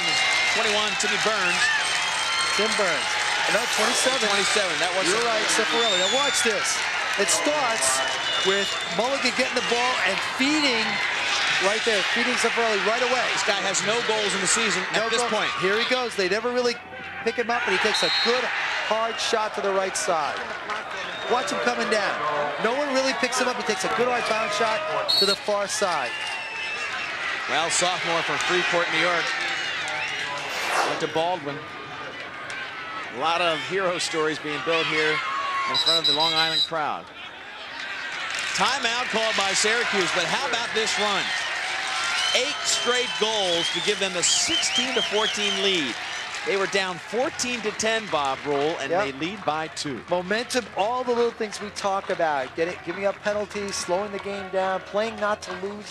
All these things are kind of happening to Virginia. And that here we go again thing, when Powell scores a couple of quick goals, suddenly Virginia gets a little deflated, loses their confidence. At Virginia earlier this season, they were down by 4. They came back to win. Carl Reuters on the sideline. Leaf, Bob, let's go back to halftime when we were talking to Roy Simmons Jr. trailing 9-5. A goal had just been scored with no time left on the clock by Virginia. He wasn't emotional. He wasn't angry. He wasn't upset. He held his composure. Obviously, his players have taken a big, big page out of Roy Simmons Jr.'s book, because that's exactly what they've done. They've held their composure. They fought back. They needed a run, and they've got 8 straight goals, and right now leading by 2 with 7:33 left in this contest. Leaf, Bob? That's a good point, Carl. And he talks about the warm bath. He says you kind of ease into it. So he's got some young kids and some guys, they hang their hat on Powell, but he didn't know Mulligan was going to be the guy. Nope. 8 straight goals in the last 11:52. So he wanted his team to sort of ease in, feel their way out, and he had confidence they would end up on the good side of it. A lot of time left. It's not a sure thing by any stretch of the imagination. What I like is I like the team that's winning when they come out. All the Syracuse guys kind of jogged out, up on their toes, and you watch the Virginia guys come out a little bit flat-footed, as if they're fearing the worst yet. Dom Starsia on the sideline. Roy Simmons over there. Guess who wants the ball now? Casey Powell on timeouts, gets the ball put in his stick. No difference here. Ryan Curtis.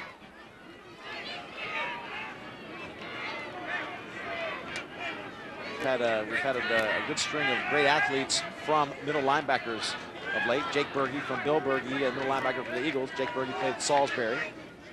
All-American there. Of course, Curtis, a great defenseman for Virginia.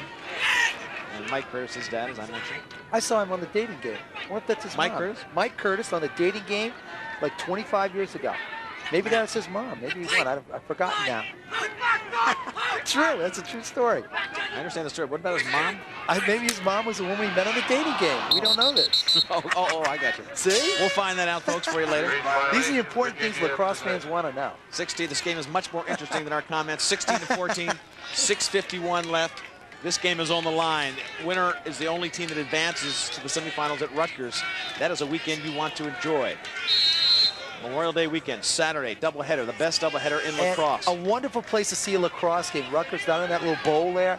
Really a nice place. Maybe a tailgating mecca. It's a great bargain, too. You can't beat it in sports. Syracuse knocks down the clearing pass by Leishman, but he finally gets it back. Whoa, what's the offside? But they have plenty of guys, plenty of numbers on the defensive end. Wren, good speed. But they've got a long stick on Wren now. He's not going to get that break that he got early in the game when he had 4 goals. People might wonder, too, offsides. If you're not sure of lacrosse, on the offensive side of the field, you always have to have 3 players. Sheedy with a great check behind the back to take it out of Gilbert's stick. And Gilbert's trying to do too much right now, I think, Dave. He's trying to do everything by himself, and that's a mistake. They've got plenty of time, Virginia, if they just organize themselves a little bit. Plenty of shooters on that end of the field for Virginia as Syracuse takes it back and reloads their offense. But I really think they've got to, when it gets on the offensive side of the field, Virginia's got to get some ball movement. That's what Syracuse has done. Good ball movement. You've got a lot of goals with assists. Casey Powell, Ryan Powell, all getting assists on good plays that they've been doing. Syracuse trying to get a lot of pressure. Soliday has looked great. Soliday gets tripped. It'll be an extra man play. You know, they found a new offensive hero in this Brian Soliday. Well, Soliday was I was going to say Soliday was a solid player when he was at Bethpage High School. Played on the state championship teams. Played on the midfield, A.J. Haugen, the great player down at Hawkins. So he's a quality ball player that's coming up to play for them. Stepping up big here. He was driving from behind the goal, drew the foul. 2-goal lead for Syracuse, a chance to make it 3. I think would you call this a 2 for 2 man up? 2 for 2 man up, and this That's would pretty be, good. you know, again, if you want to mark your VCR, if you're a Virginia fan, this is where your team can turn it back. Yep. You're either going to be 3 down, or you're going to get some fresh, emotional lift from your defense. You get that it's a 2-goal swing. It's a psychological thing. If you could get the ball and then come down and score. Kataya out to Vanderpool. Now, what's smart, Syracuse is being very deliberate. They don't have to score. Ryan Powell looks far side and elects to take a shot. He faked like he was going to go to Kataya, and then he just buries it near side. 3-goal lead, Syracuse. We got Sanderson off the pipe and beat him inside. 5 goals for Ryan Powell. That's the nice thing about Casey Powell. I mean, he doesn't care who gets the accolades. He wants to win the game. He gets all the pressure. He gets all the defense. Go ahead, Ryan. He says, baby brother, you take the shots. Exactly. Watch Ryan Powell. Now, this is great. He looks off, bang, shoots high to the right-hand side. Powell, when you look at Sanderson, he's got to respect that pass. And comes off the pipe a little bit. Powell beats him high to the inside. I'll tell you, Kataya was naked. He was naked. wide open on the other side. Yeah. It would have been a slam dunk for Kataya. Big check for Ryan Powell, who tried to get some hard riding in there. It's Melchione. Don't come any tougher than him. Offsides for Syracuse. They didn't call it. Looked like they were offsides. They do call it now. It was offsides for Powell. It took them a while to recognize it, but finally they do. Now, offsides from the defensive side of the field, you've got to have 4 people on. They only had 3, and since Virginia has the ball, they're going to go a man up. J. Gilbert takes it in again. But you know, that was a nice play. It came around, shot low, and Mulligan was quick as a cat to come down on the ball. If that goes in, they go up a goal, but they'll have a face-off then, but still, they get the goal, which is what they want. There's J. Gilbert. Now another chance for Virginia to get things going their way. They're down by 3. 9-goal run for Syracuse. And now they have 6 players against 5 for Syracuse. If they're going to make a move, Bob Rule, this is the time to do it. They have to do it now. They need momentum. They need confidence. They don't feel like they can beat Mulligan right now. I think it's a little simpler than that. They need goals. They need goals, that's right.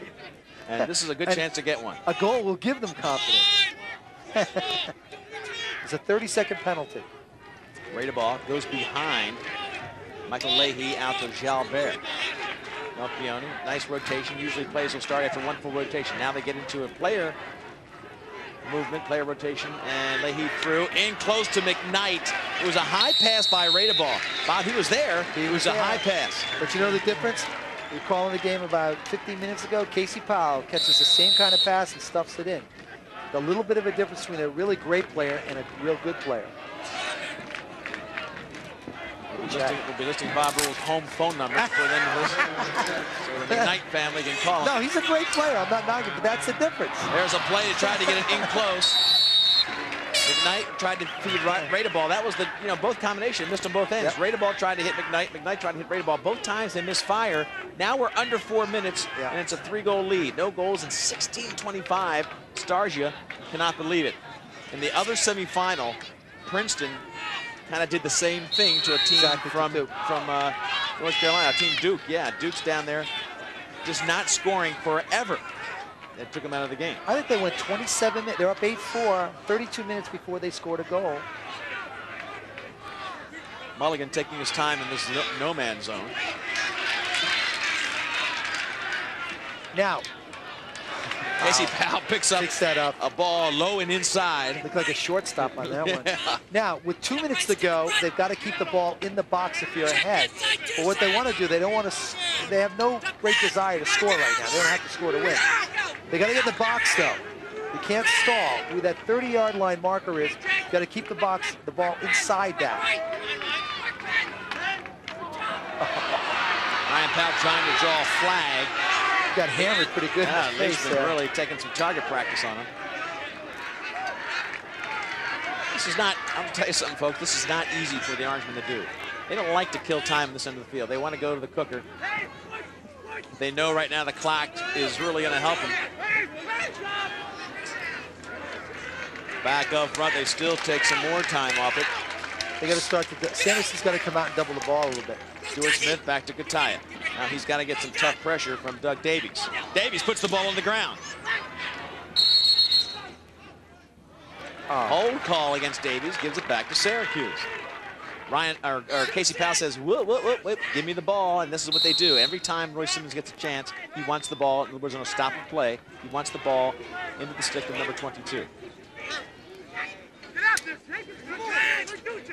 They're tired, though. You can see Virginia's a little bit tired on defense. This is Soliday. He's had some good shots, and there's one that was checked out of range by Peter Ragosa. Now, Brian, why are you shooting the ball? That's what I'm asking. You've got control. Just take the ball behind. If nothing else, you want discipline. Casey Powell bounce passes to Ryan. Sloppy pass. I don't know if he meant to bounce pass or not. Whatever. It goes over to Virginia. There's a penalty against Syracuse, and there'll be a chance for Virginia to get a free shot, and then they'll have an extra. Exactly, because it's going to be a personal foul, so the foul will count. And Mulligan makes the great save. 1:47 left. Virginia's going to make it interesting. They'll come back and have a 6-on-5 opportunity.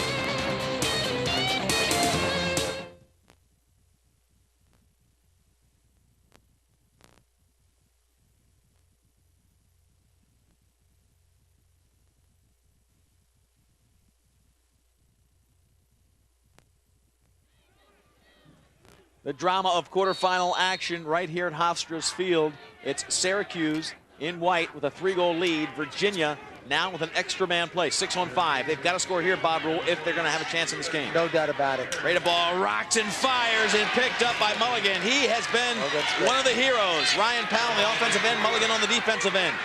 Here goes Syracuse. Now they got to keep it in the box. Ball hit by Kataya, so the ball will go back to Virginia, but I think they still have a chance and they still have an extra man.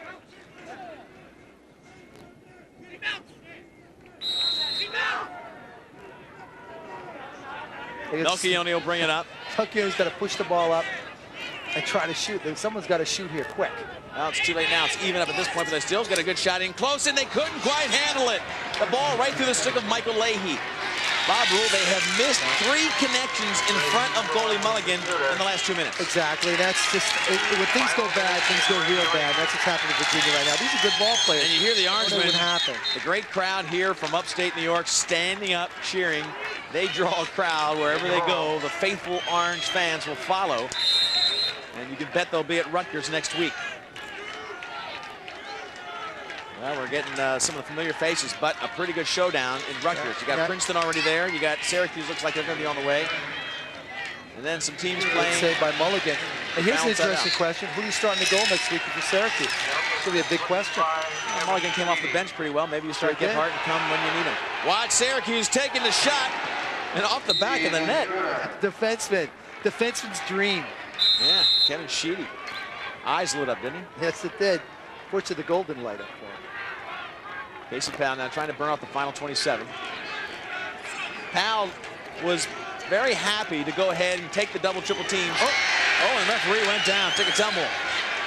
Casey Powell whirling in front. He's got 3 players. Look at that. A little bit of showmanship by Casey Powell to end the game. Casey Powell's been held in check. He's elected to give the ball up all game. He said, hey, folks, I got one showstopper for you. Didn't quite get it to connect. You know, I like the one we did the behind-the-back shot down at this end was a pretty impressive goal. Shot on Mulligan. He makes the easy save. Syracuse going to the semis. They beat Virginia 17-14, and they scored the last 9 goals of the game. How about that? Roy Simmons, not that it's not expected, but they dug themselves a hole against Virginia and Crawled right out of it. crawled back and took this one by 3 goals. We expected them to be around 17. We expected Virginia to be up around there in the first half. The second half killed them. What you saw was sheer power today. You saw the Powell brothers in action, but they've got a great supporting cast, too. We'll come back with final comments from Hofstra in just a moment. Syracuse wins by 3.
Syracuse wins by 3, 17-14, and they advance to the semifinals at Rutgers. We want to remind you that today's NCAA playoff action has been brought to you by STX, performance-driven, precision-crafted, by Hofstra University, we teach success, by A.G. Edwards, serving the investment community since 1887, by Manhattan East Suites Hotels, and by Cablevision.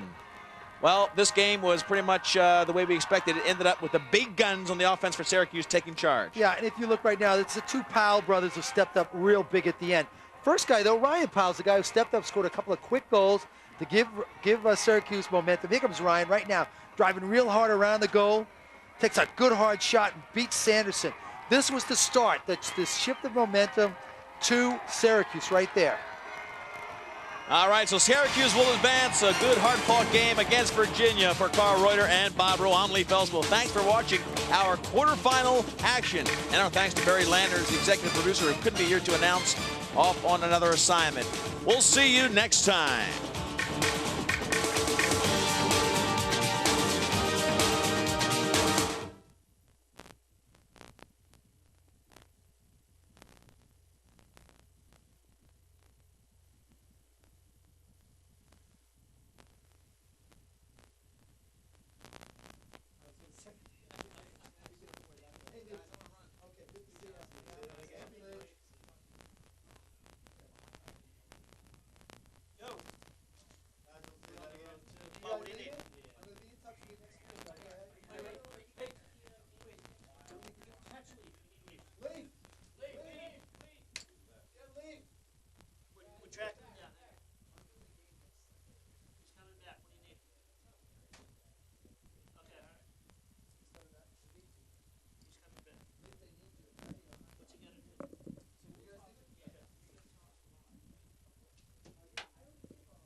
Okay.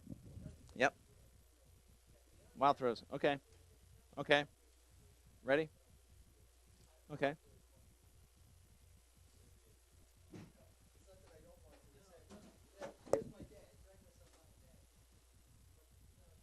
I'll just say we pick up the action a little bit later on.